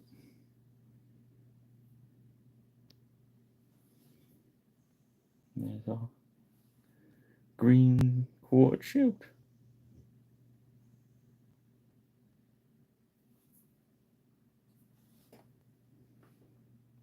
Nice and easy. That white's really glowing up on that light. Let's see if I can block some of it off. There you go.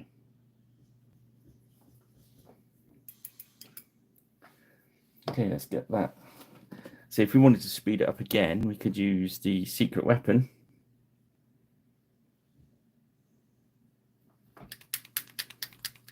Or we can do it the long way. Let's do it the long way. Let's do Brigandine Bran.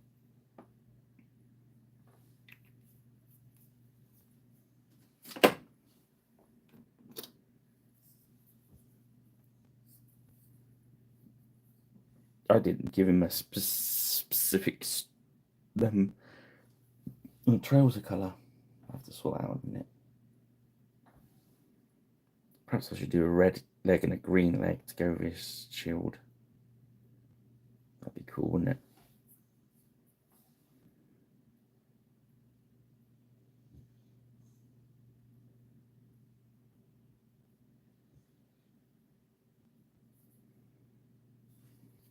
That would be actually very cool. So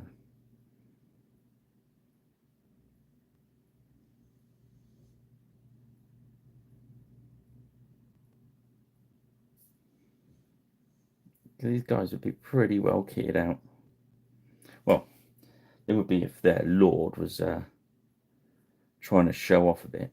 That's at the end of the day.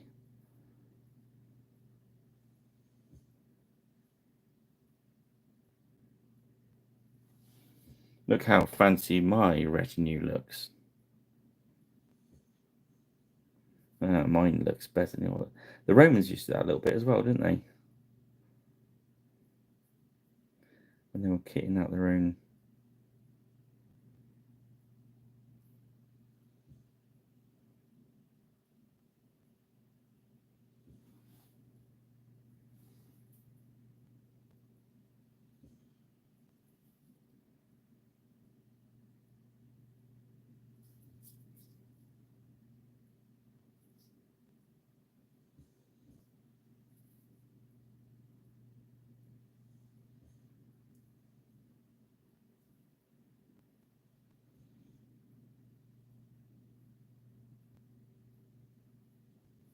Yep. I think we lost the focus end. Sorry, guys.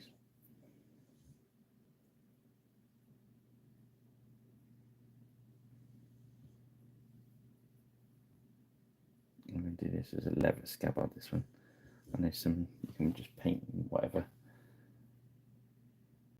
colour you like, really.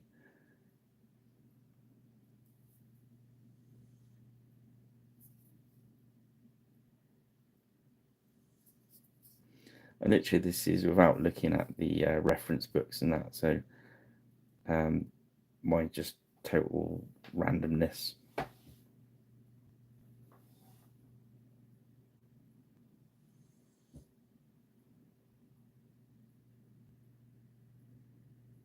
Yes, I think so.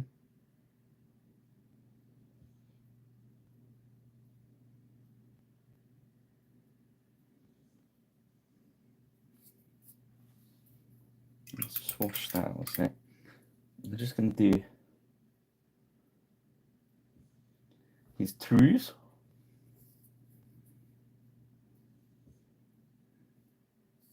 We're doing red,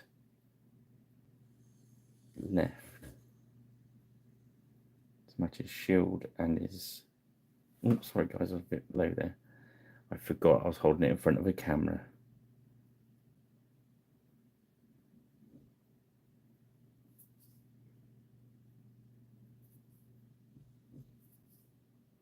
Yeah, how could I forget that there's a camera there in the way and making me sit sideways?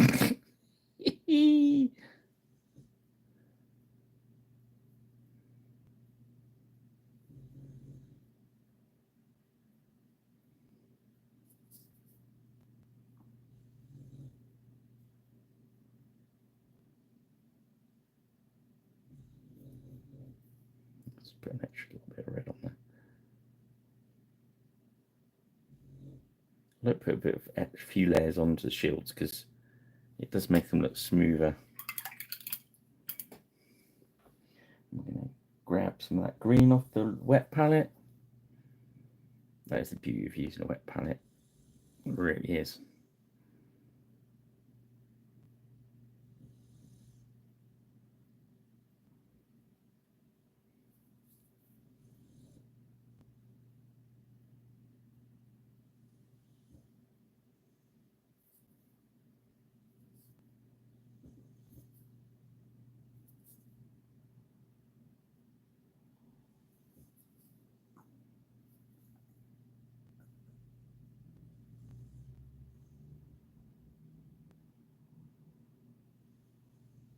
There we go. Clean that. There's an extra layer on it. There's a little bit. You see, catching that little bit of white on his shoulder. Boop.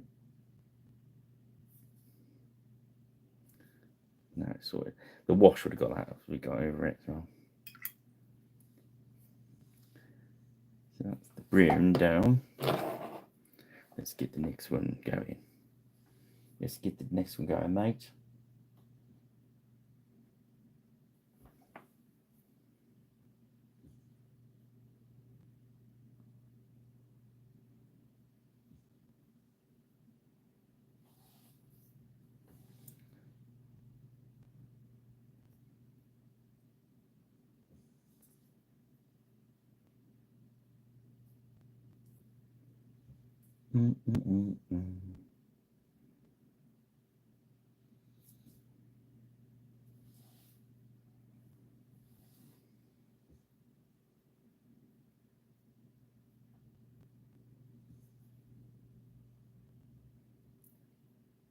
Yeah, so been on the Age of Chivalry for a few weeks now, so got a few more bits to paint for that, and then I say we're go on a jugular mission. So I'll do the unboxing of the jug because I bought the whole lot down. Basically, I've bought everything you need to play jugular ever. So I'll do an unboxing video of that. So if anyone wants to grab any and paint along, by the time we've finished Age of Chivalry stuff, we'll be ready to paint that, and we can all paint gladiators together. How much fun would that be?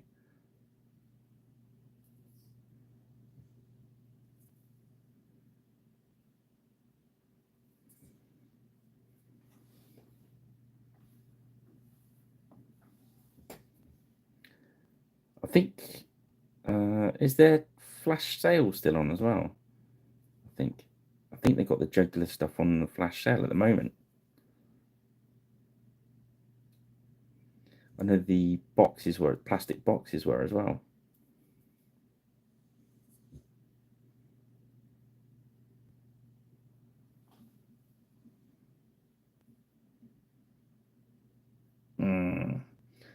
There can only be one.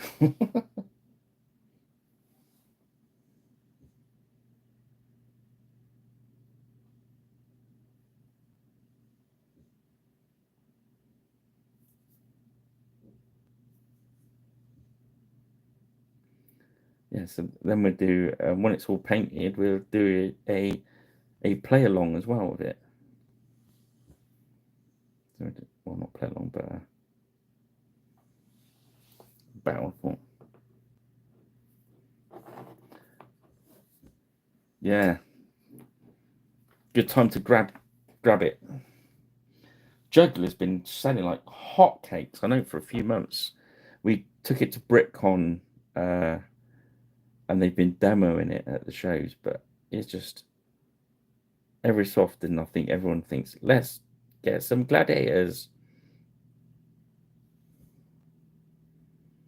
And I think, I know I'm a little bit biased, but I think they're the best. I've painted all the Foundry gladiators, which I like because they're mostly old Perry miniatures. But I didn't like the jugular ones at first because they're a weird scale. When you realise though that that's all you need for that particular game, the scale doesn't really matter. So don't be buying them thinking you can use them for anything else. But using them for that is good. And they do like weapon packs as well, so you can arm your gladiators as you wish. But I won't go on about it because I've got to do a video about it.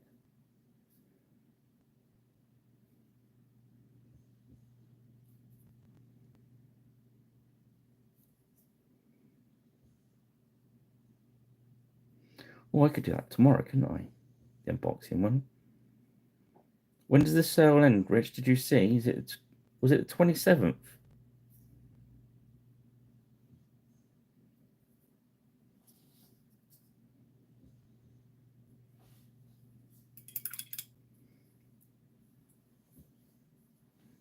All I was going to do is and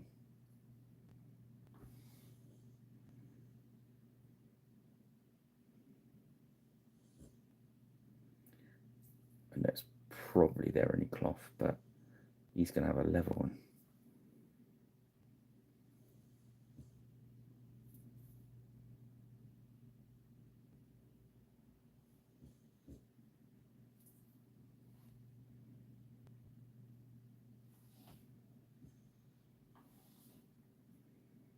Well, that's cool then. So if I do the jugular unboxing tomorrow, that might be helpful for people that were on the fence about it. I'll do that because it won't take long. And I'll do another unboxing video for Pirate Rich Plays as well. Got Aliens, Another Day in the Corpse. Another Glorious Day in the Corpse, is that right? In the core, it's not corpse. I am a pirate. I'm going to write I am a pirate 50 times.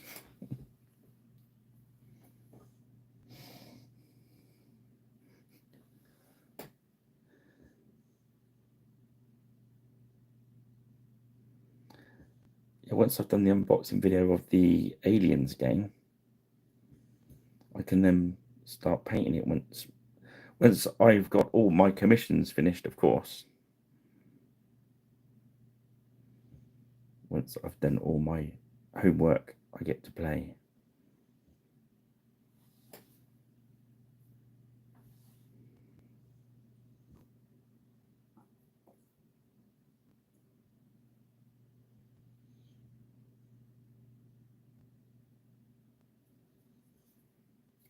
I will endeavour to get both of them done. I'll have to take a break from painting early Saxons for a bit, but I'm sure the nice man won't mind too much. He's a really nice guy.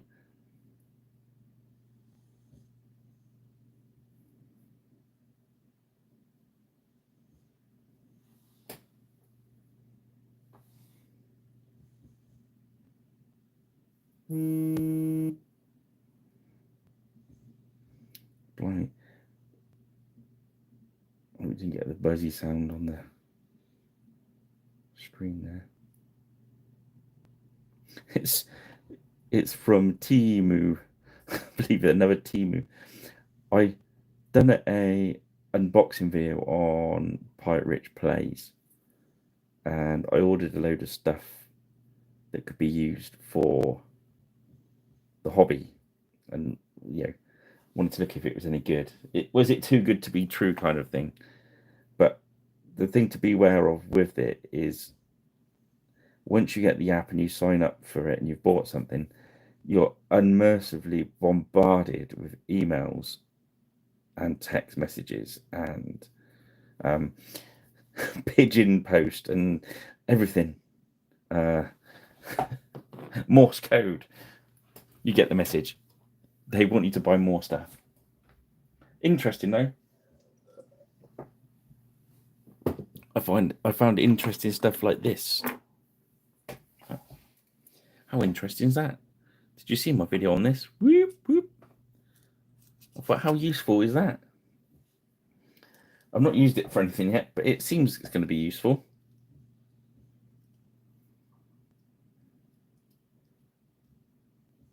Probably not told that, but yeah. I thought you need to hold something where you're gluing it. Be ideal. I've not actually had to use it yet, but I'm sure at some point, that's why it's on the back of the desk, at some point it's going to come to the rescue. Stuff like that. Sorry, I digress.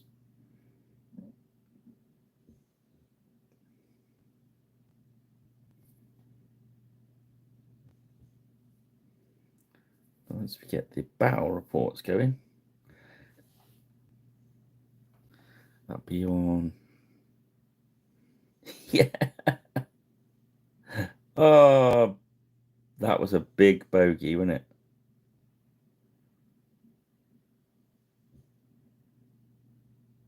Yeah. That was my best Arnie. I probably sounded very funny over the microphone. Yeah, it was quite a scene, that one, wasn't it?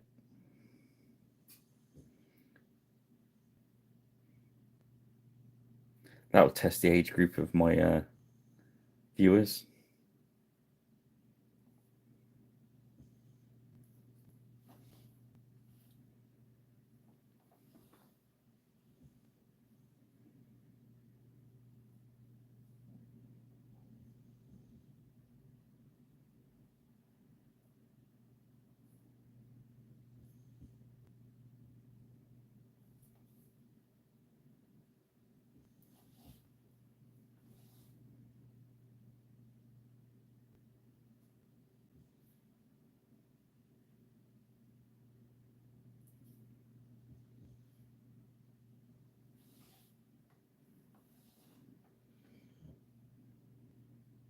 Wow, sorry guys, if the focus seems to be jumping around. I think it's just.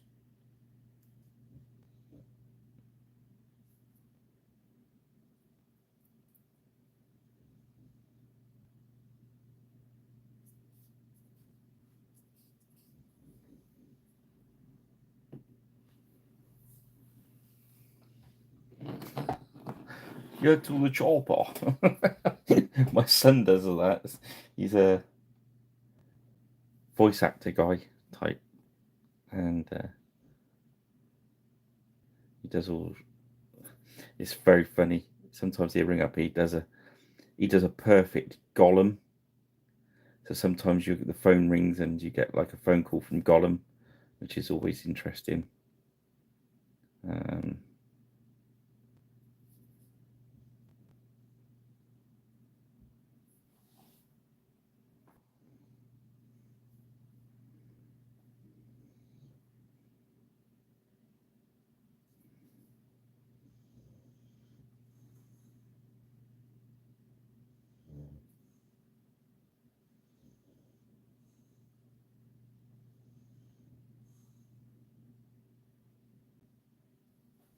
yeah, that's what we've got.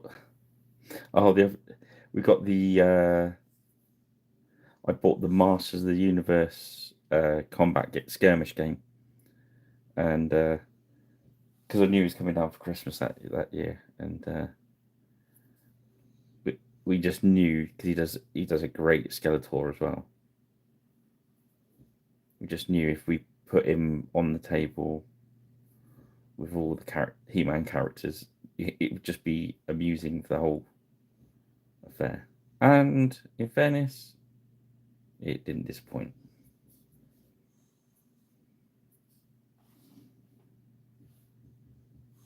Now all the scabbards and that, probably on the other 8, I'll do more coloured. But I've used a lot of colours on their tabards and stuff, so I thought I'd ease it back a little.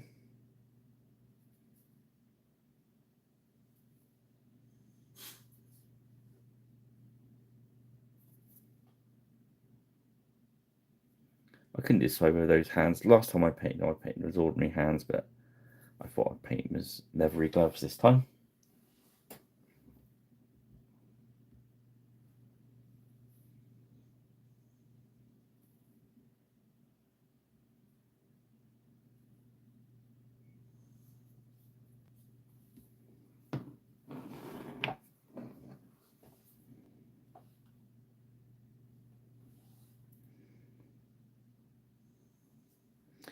What has happened to all the decent films? That's what I want to know.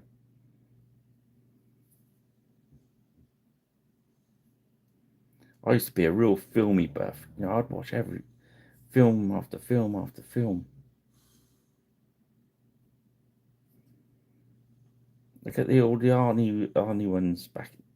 Terminator, Total Recall, Commando, Raw Deal.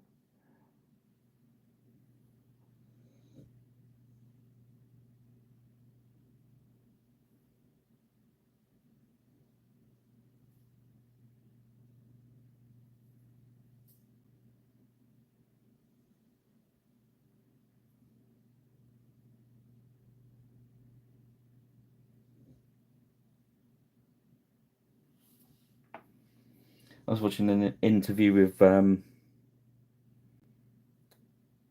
Sylvester Stallone about First Blood. He nearly walked. He nearly didn't do the film, and then he nearly walked off set because it was so cold, apparently, and what have you. And then had production problems, and he'd done most of his own stunts on First Blood.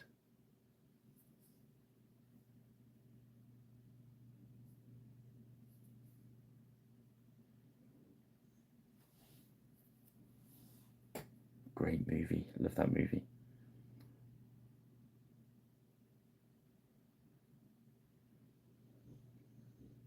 And a lot of people didn't like it. It's very different from the book, but hey, good movie.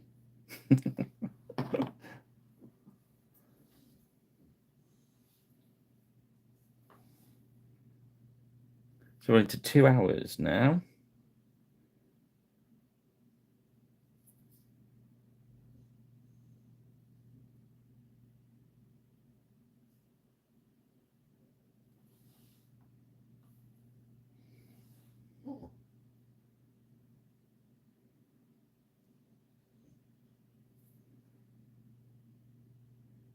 We've worked on that one colour. It does speed it up. next we'll be working some tones into this.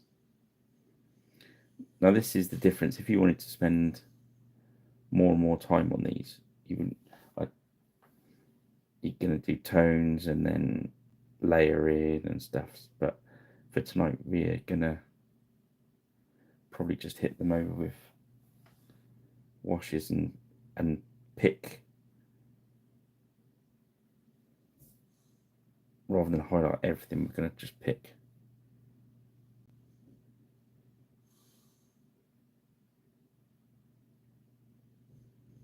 What's that, Kubler? The First Blood. Yeah, I remember when we first saw it. It was come out with it was on cable. One of the big releases on cable.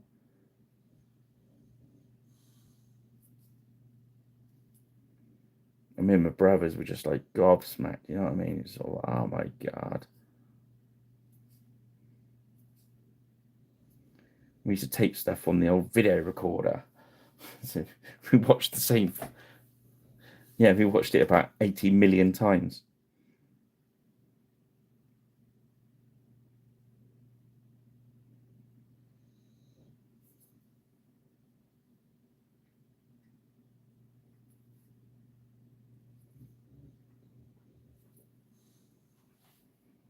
Yeah.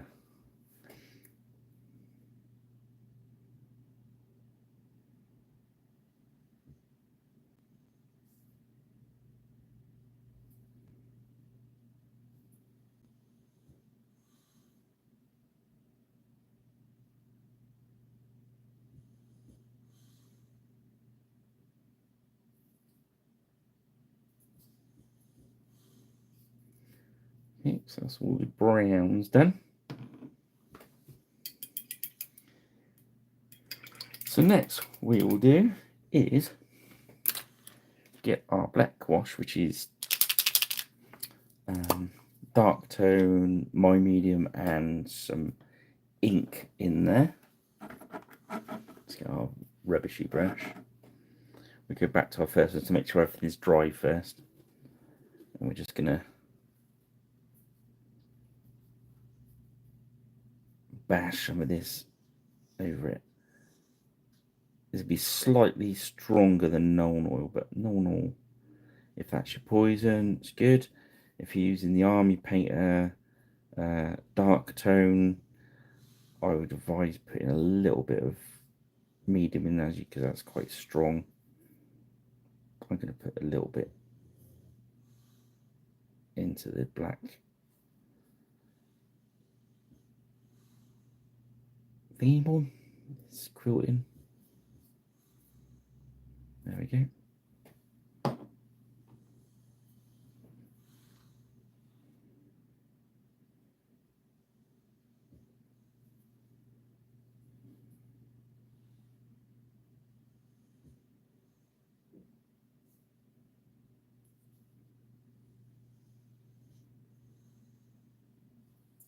Just letting it wash. Where I've put the medium into this, it is quite good at. I put some what should I call it?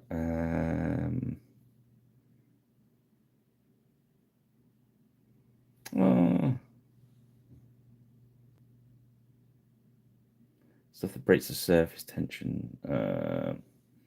Airflow improver. I love airbrush flow improver. That's the word. I found the word. I found my words. Well done. I'm getting a bit tired, guys. I had an early start this morning on the painting. Yeah, so that if you get yourself a bottle of Vallejo airbrush flow improver, it lasts for ages. And just put a couple of drops into your medium, stuff like that. You've seen the video. But when I make stuff like this up, I put it in there as well because it just gives it that sort of property where it wants to flow into all the grooves. If you watch his helmet, put some on. Let's put loads on so you can see it happening. He just wants to sit all around those rivets, look. Straight in there, no messing. Then you get it on and just zap it off when you've got too much on there. Take some off, there we go. Take some off and put it into the chainmail.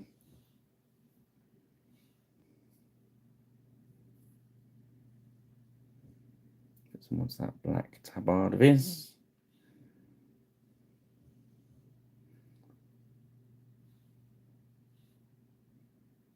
On the shield there. Just making this metal. It's going to make it very dull, but we will put some silver highlights back in when where it's all dry.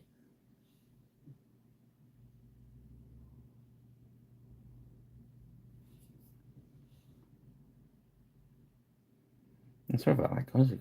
My brain went to off mode then.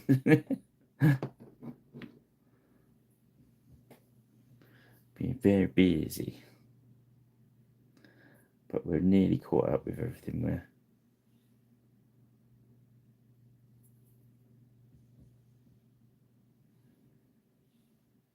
we can start doing the in stuff. I've got one more commission after the one I'm on at the moment, and then I'm clear.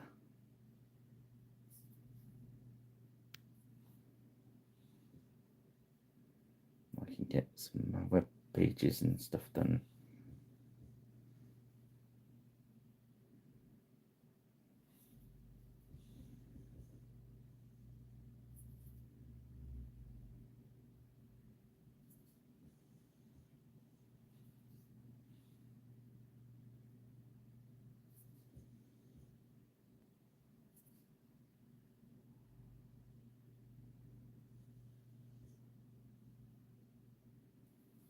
Okay.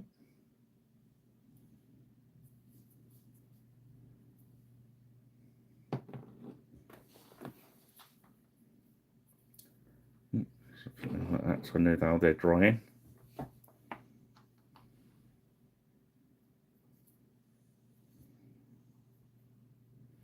He's shouting huzzah. You know it.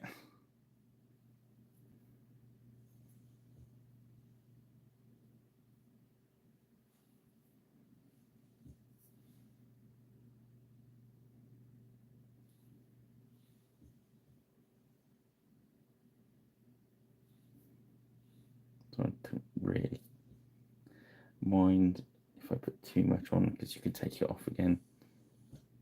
So just don't leave it pooling up anywhere.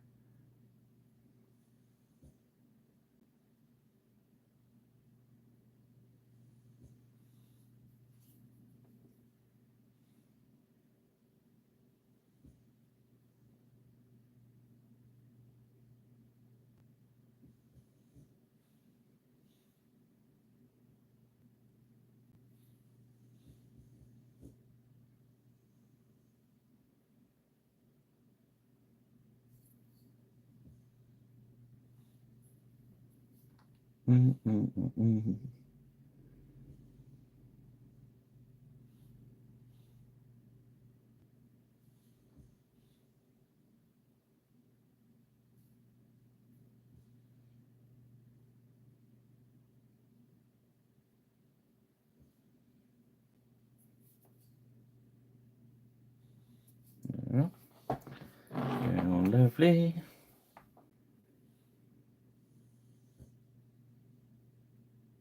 The only thing I would say when you're putting this black wash on is make sure, if you've got light colours like yellows and whites and stuff, you just really go careful around those.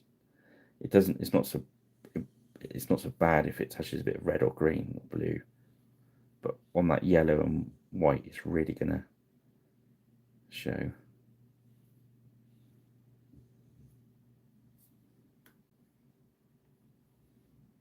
Of course, when you're using washes, we use our brushes that are knackered, because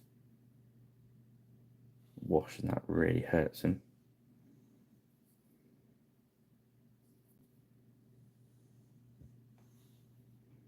So you don't want to be putting tones and washes on with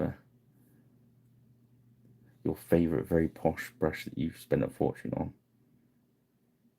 because you will cry when you kill it.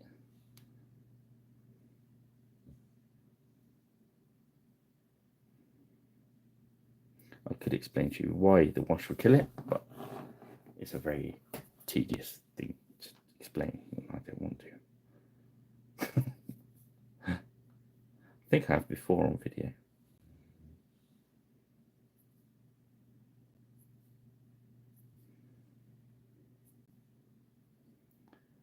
It damages, Kolinsky tile brushes worse than it does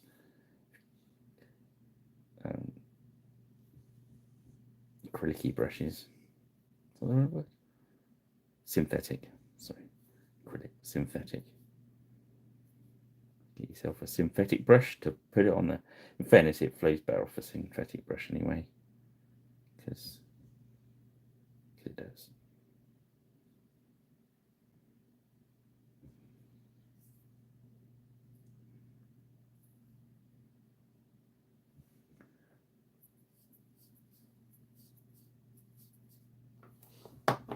Do, do, do, do, do, do.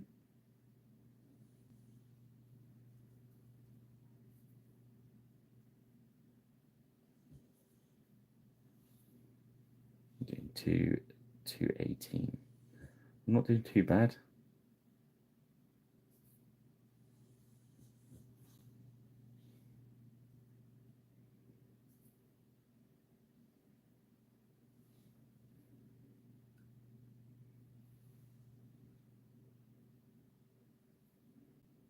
Quite a slow start because I was discombobulated from the computer episode.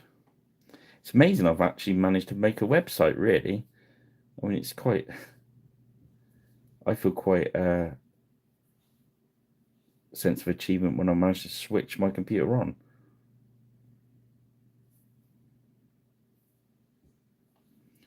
God knows how I put a website up. It must have been a major fluke.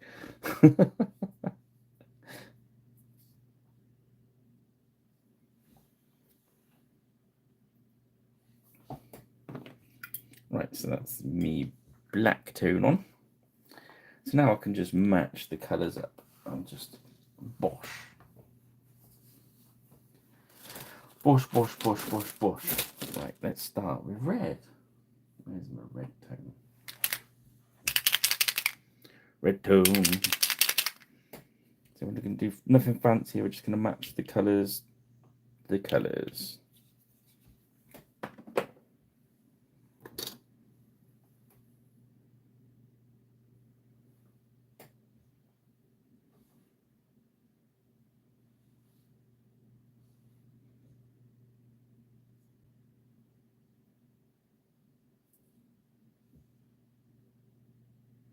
You see, it's taking that tone down just a little bit.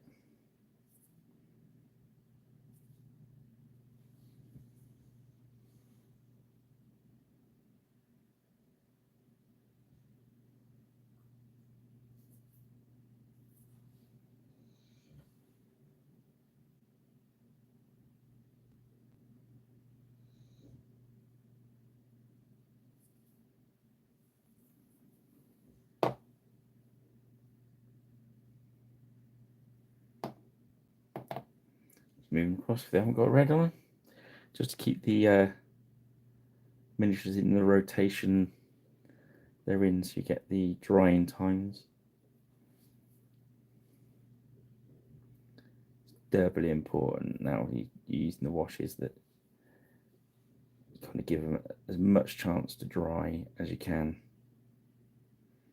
and obviously you've got more time on this than I have, so you could wash it and then go and have a cup of tea or whatever and let it dry out completely. But as long as you're careful, if you're doing sort of 8 of these, you can sort of juggle them about. And the only time you're really going to have trouble is if you've got like a half and half thingy.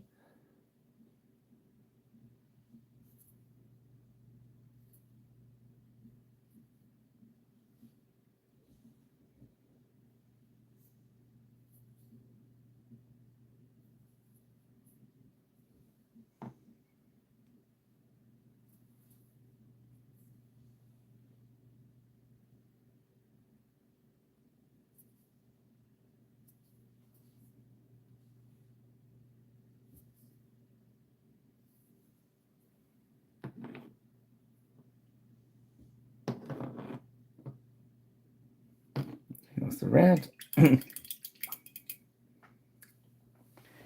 Blue.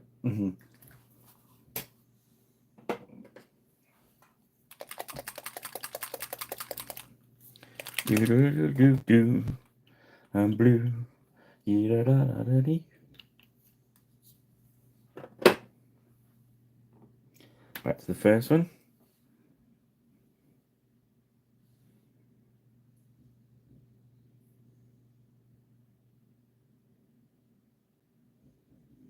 There's a little bubble there. I'll just keep going until the bubble goes. Don't want leaving bubbles. Not good. Just keep moving across. I know it seems a bit weird moving them across like this, but as I said, it keeps them in a production line of drying.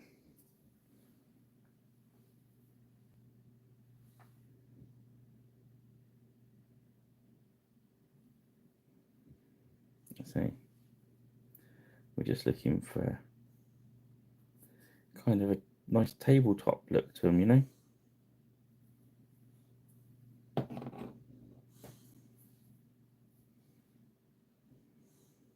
These are our top guys.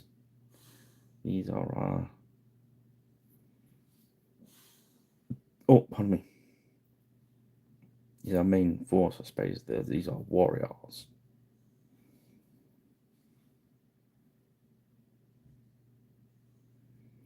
And when we do the half guard, we can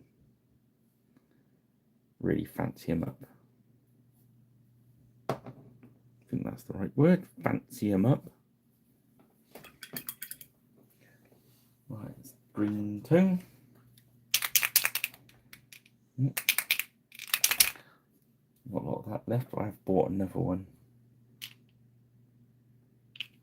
That's left there. Back to our original guy. You see the red's nearly dry. There's just one bit that's puzzling.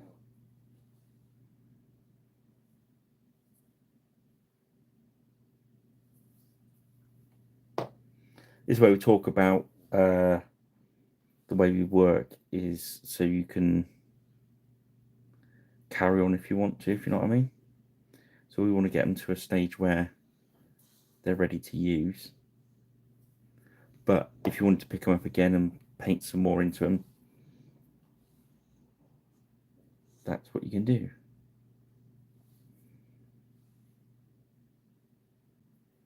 So I'm not going to bother to highlight these too much, but just use that very thin coat of paint, which will kind of undershade with the, because we did a zenithal undercoat, so I'm going to get some of this will reinforce the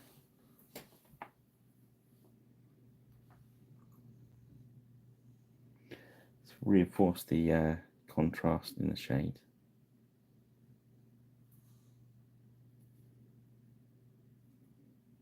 If I was doing the half guard, I'd be then sort of doing 2 or 3 different greens on top of this one.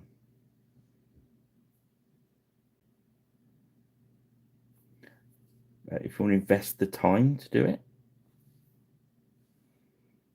you can. No one is stopping you.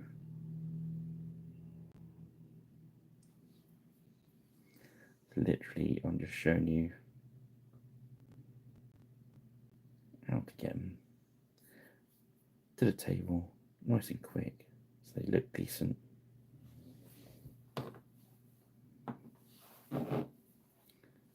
That is our goal.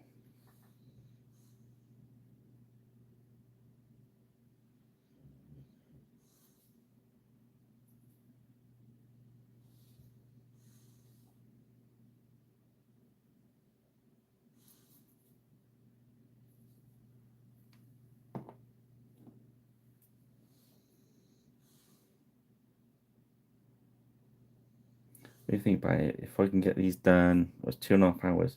If I can get these knocked out within the next half an hour,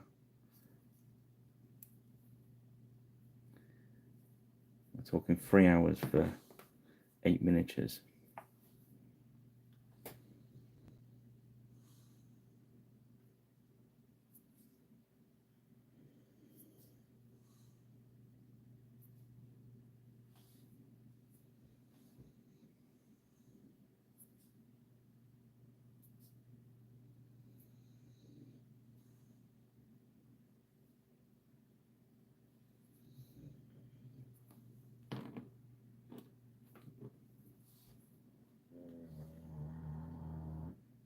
So I've got to be careful with this greenhouse. I'm not going to take too much wash.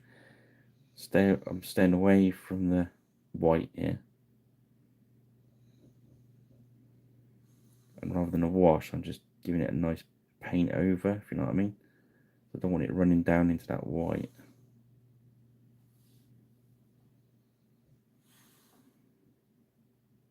So it still go on there. It's just be careful. You know what I mean. You can be careful.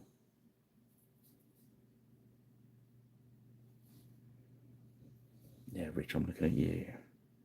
Be careful.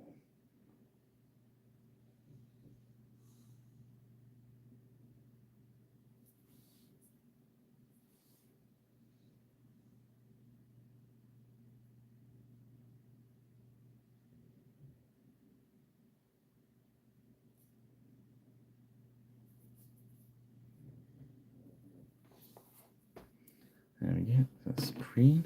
So we've done red, blue, green, yellow. Now, I do an orange tone. Let's use that. I do prefer the Games Workshop one in this. The Averna yellow, whatever it is, which is an orange. This orange is very orange. But hey, let's give it a chance. So he goes across.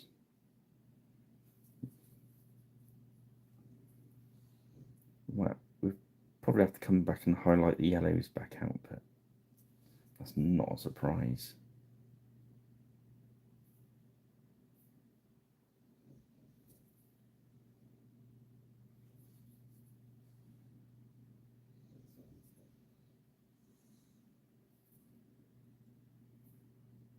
Work around it and then I'm going to go back and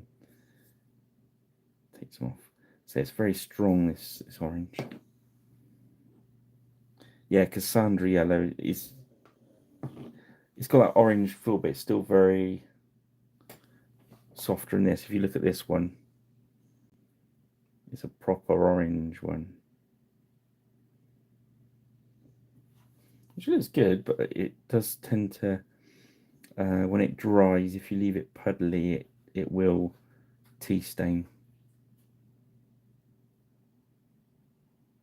But I knew if I went up to get the Cassandra yellow, I was going to knock the camera and everything around, so I decided to use the army painter one.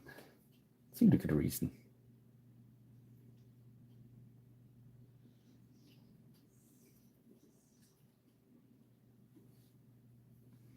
I knew I'd have to put some more yellow over the top of this anyway, so.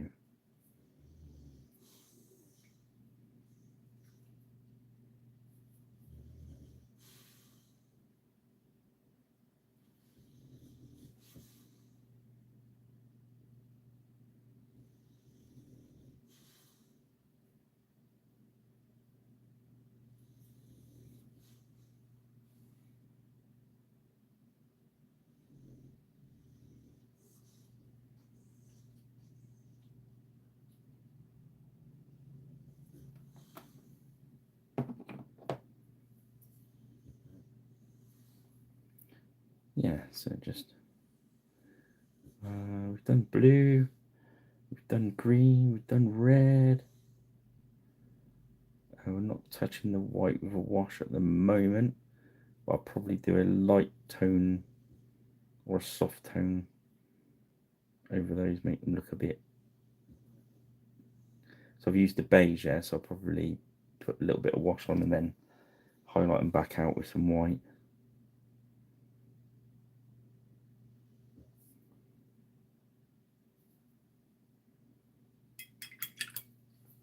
I think he's got yellow legs on. Yeah. I went for the brush wash too early then.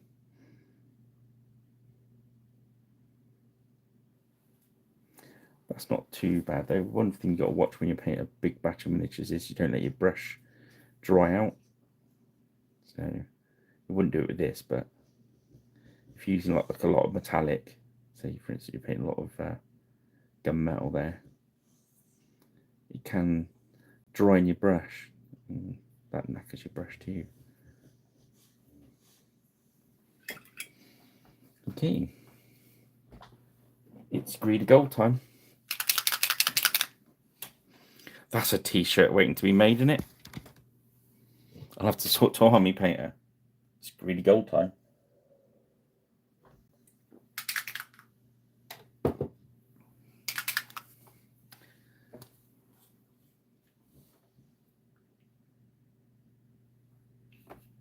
Let's get a bit more out. There you go.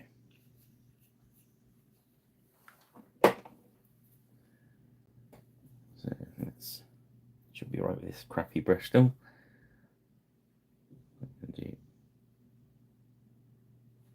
Too much water in that.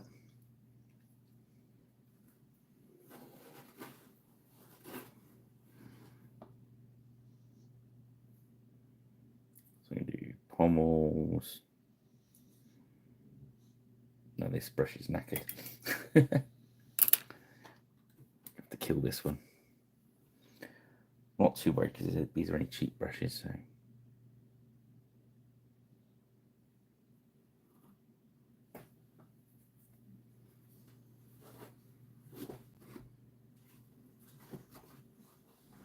Just do a little bit on the catch on his pouch.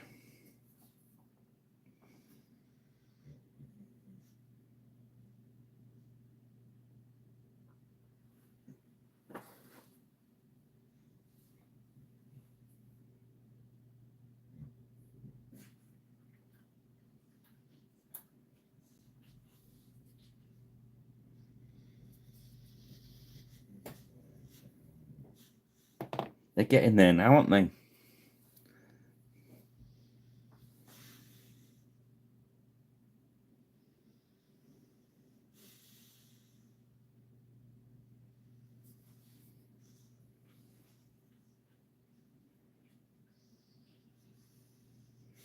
Yeah, I think what I'll do to get them,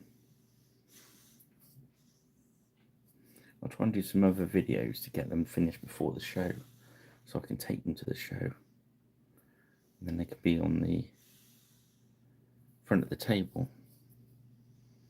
That'd be cool.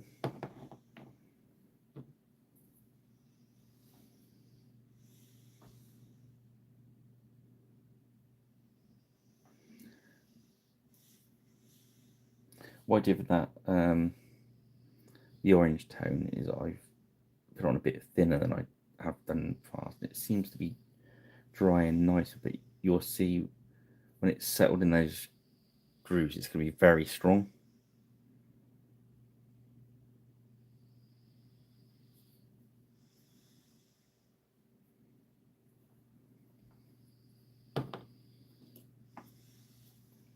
I think they're generic enough. I think we're pretty safe. I mean, as long as you don't start putting heraldry on them. You can suggest random heraldry like putting stripes and quarters and halves.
It's weird, that focus. I hope it's not been annoying you guys too much. I only catch it occasionally going in and out.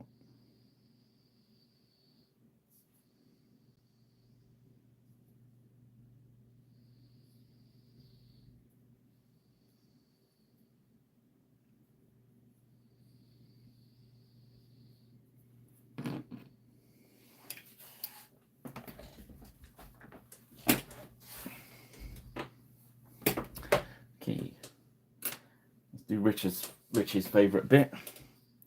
Let's get him some eyeballs. So we're going for some matte white.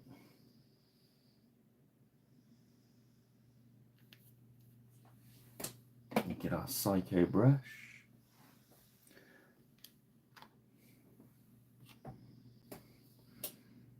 I usually like looking my hand down there and doing it, but for the camera I've got to try and do it in mid-air, which is a bit more of a challenge.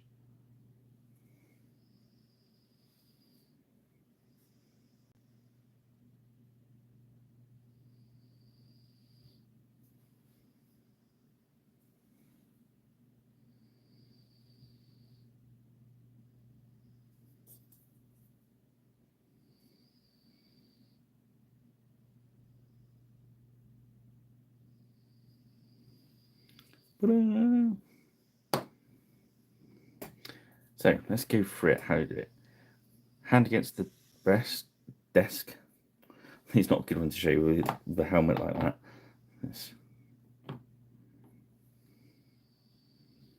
All that. Let's show on this guy. So I've got a funny angle. Hand on the back of your hand on the desk. Yeah, get yourself nicely locked off. Brush into medium, brush into paint, take a bit of the paint off, lock your hand against the other hand, so you can only move these fingers.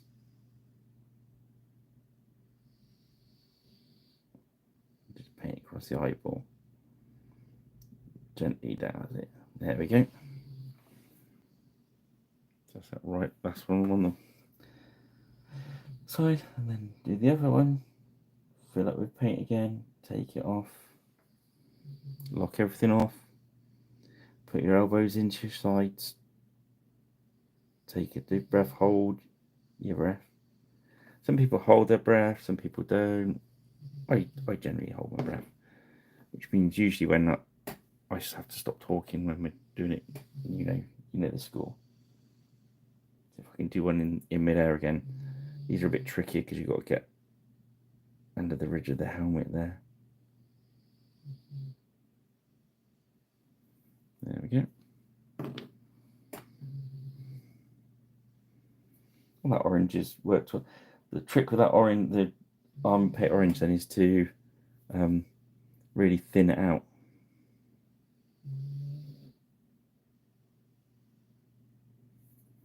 When they've made it strong like the black.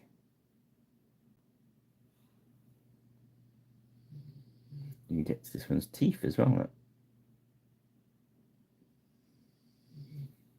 Okay. Into the medium, into the paint. Take some of the paint off. The eyes. Sorry if this is out of focus. I can't really check what I'm painting.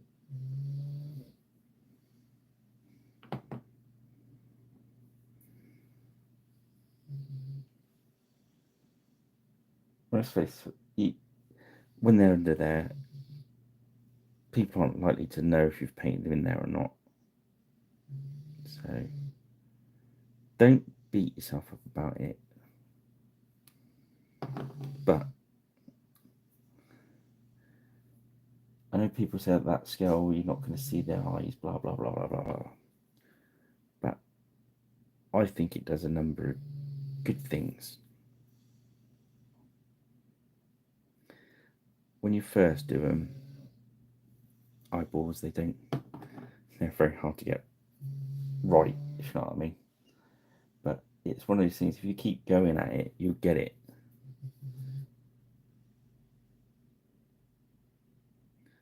and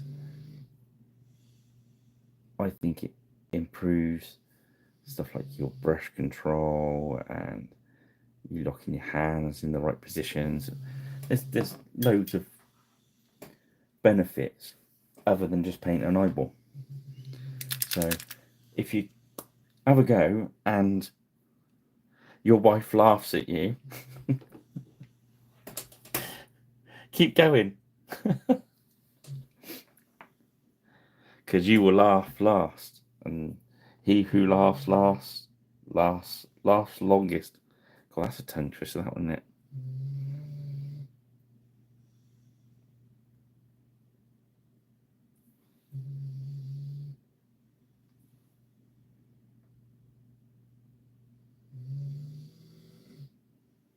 There we go.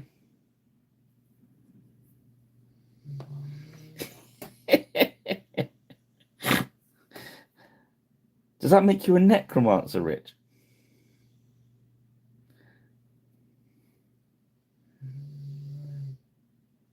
Oh, we gave you a name last time, didn't we? Moriarty, wasn't it? It was right in front of our faces all along. Richard M. Rich Moriarty, the necromancer.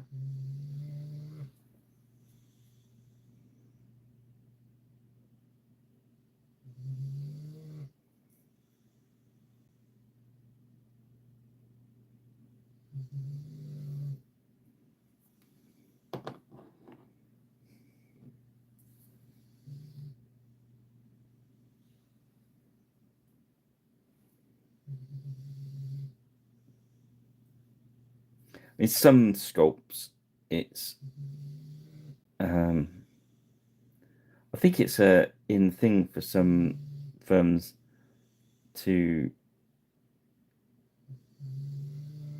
especially if they're electronic sculpts, they're the eyes aren't there to paint.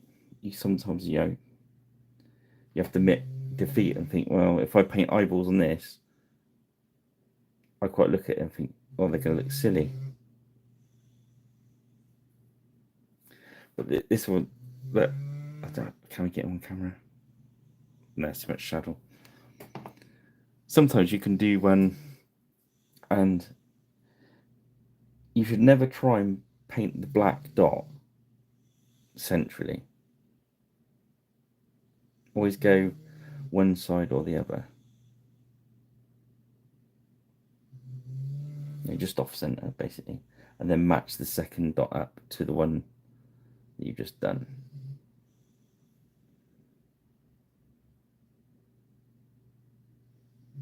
If you try and get them both centrally, you will inevitably make them A, look like fried eggs, and B, they'll look kind of weird. So if you go off center with one, I've gone slightly to the right of center.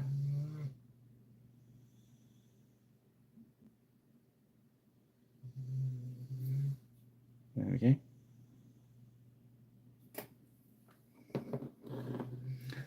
They're perfect. Yeah. It's luck of the draw, really. You do eyes. Depending on what I'm doing is how much time and effort you spend on them. It's like anything, isn't it?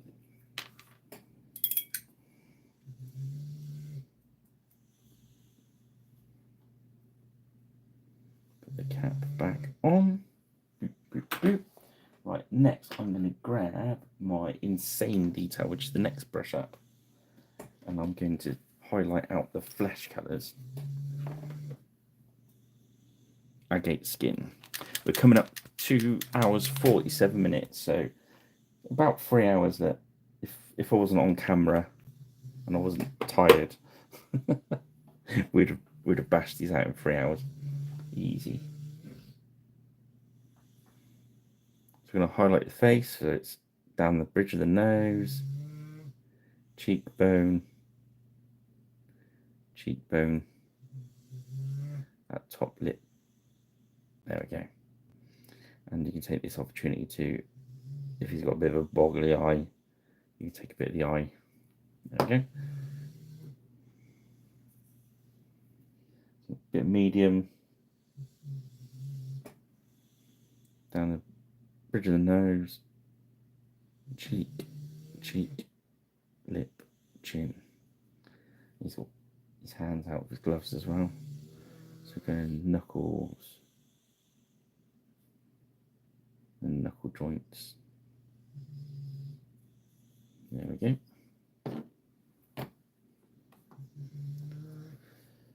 There we are. A bit more medium. Down the bridge of his nose.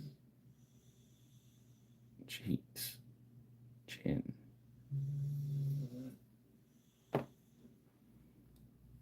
I do like army paintbrushes. I do use them as well as the other cheapy ones. So nose, cheek, chin, cheek.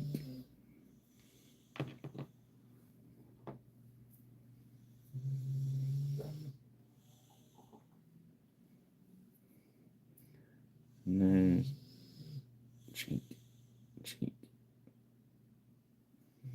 These are very paintable miniatures, front rack miniatures.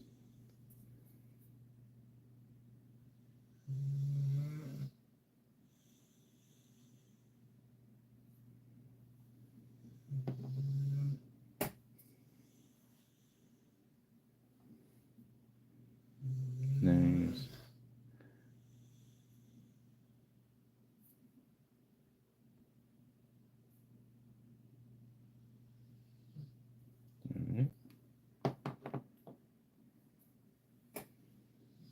Let's come into.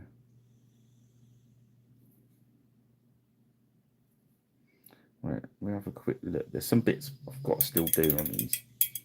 Let's have a look what we got. He's pretty much finished that one for our tabletop standard.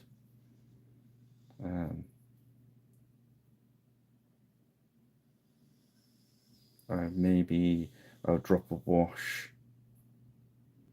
I'll water down a soft tone and drop a wash onto the beige. Again, we're looking at tabletop standard.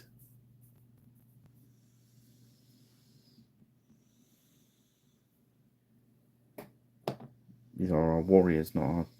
I've got to paint his. His pool. Grab wasteland clay.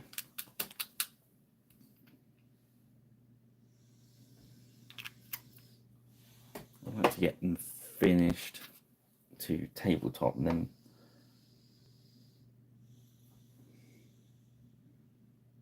before I lacquer them tomorrow, what I'll probably do is do that wash when everything's dry, because you need it all to be really nice and dry when you do the soft tone wash, because I'm going to add lots of medium to it, so it's really wishy-washy.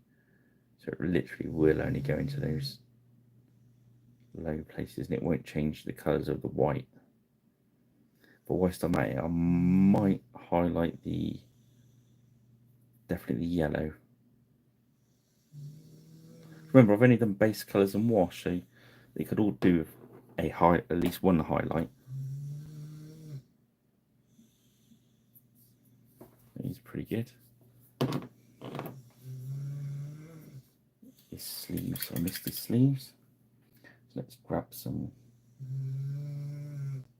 Yes, grab that beige. Not with that brush, because that one's rubbish.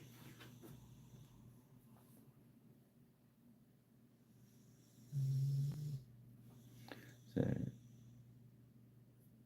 just so we can say we're kind of at table. And it's not tabletop standard because I'm not used free. If you're talking Games Workshop, it's using 3 colours on each colour. But blur them. tabletop means it's got some paint on it. And anything above just it's got some paint on it is down to your integrity in it. Integrity? Pride? I don't know.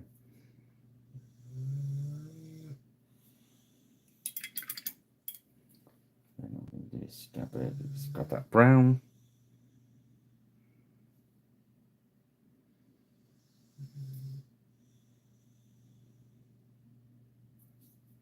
I've refused to play somebody before that hadn't had painted miniatures.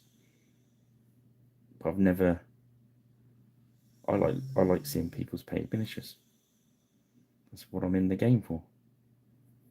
So if somebody turns up and they've just got them all painted in an undercoat, to me, it's just rude. I'm not saying everyone gets into the hobby for the painting, but I just found it a bit weird that. Okay, so that's all my base colours on, and we can kind of say they are finished tabletop wise. So from that sort of distance, we're golden. So let's have a quick look through and say what I'm going to do to these before I lacquer them. So I'm going to put a wash on. I'm going to highlight the brown to make it more leathery on that one. So I'll do this in the morning. There's going to be a wash. Like they're all going to have a soft brown wash. I'm going to highlight that yellow, I think. Make it more yellowy than orange. Green and blue looks alright, actually. Yeah, let's highlight the yellow out.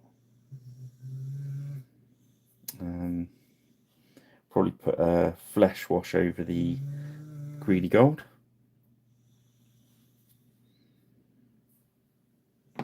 And also we'd probably put a silver wash, the silver highlights on the gunmetal.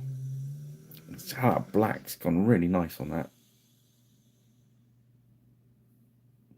And just a little bit of silver highlight right on top. That looked dynamite. I like that one. That reminds me of the old Games Workshop pose, that one, you know what I mean? When they were doing their first warriors. See how all the faces are?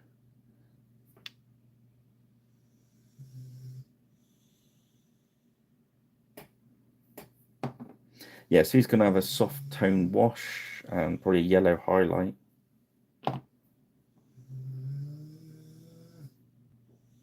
I think so. Yeah, it'd be a wash. Maybe put a little bit of red on. A bit of red on him. Yeah, that orange wash is dried a lot better with the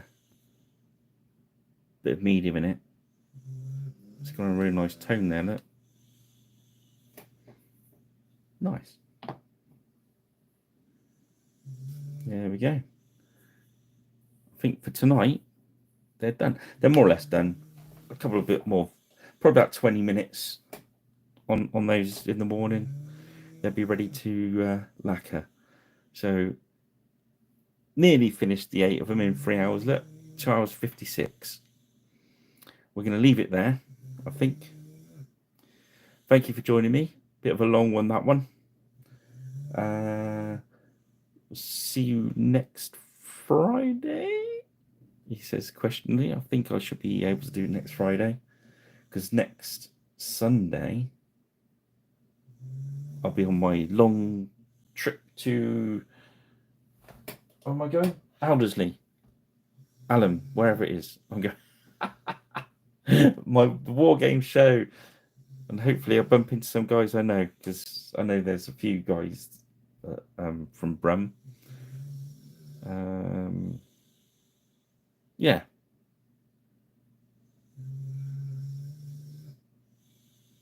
That'd be great. Yeah, mate. if I Cooper, if I make it to Elderslie, and my son will set the sat nav, and it'll all be smashing. I'll probably need lots and lots and lots of coffee. Okay, I'm going to leave it there, guys. Thanks for joining me. If you've not subscribed, please subscribe and like, comment, that sort of groovy stuff. Don't forget to check out Pirate Rich Plays. Oh, keep an eye out Saturday morning from. Oh, wow. Yeah, don't look at the sun. That's a dangerous thing to do. I can't say that. I can't say about looking at the sun. Make sure you do it properly. Watch a YouTube video on how to look at the sun. There's going to be a partial eclipse of the sun on Saturday morning. Or is it just that I'm going to go up north, so I'm going to get... so there's going to be eclipses. I don't know. Okay. Yeah, check out Pirate Rich Plays. Also, check out my website if you can, which is piraterichpaints.square.site. All one word. That's quite a mouthful, isn't it? But if you follow me on Facebook, Twitter, Facebook X or Blue Sky, it's actually in my bio. So that's cool. All right, guys. Well, thanks for doing it. I'm going to stop now because it's 2 hours, 59 and 25 seconds. So we'll see you next time. Cheers then, guys. Have a good weekend.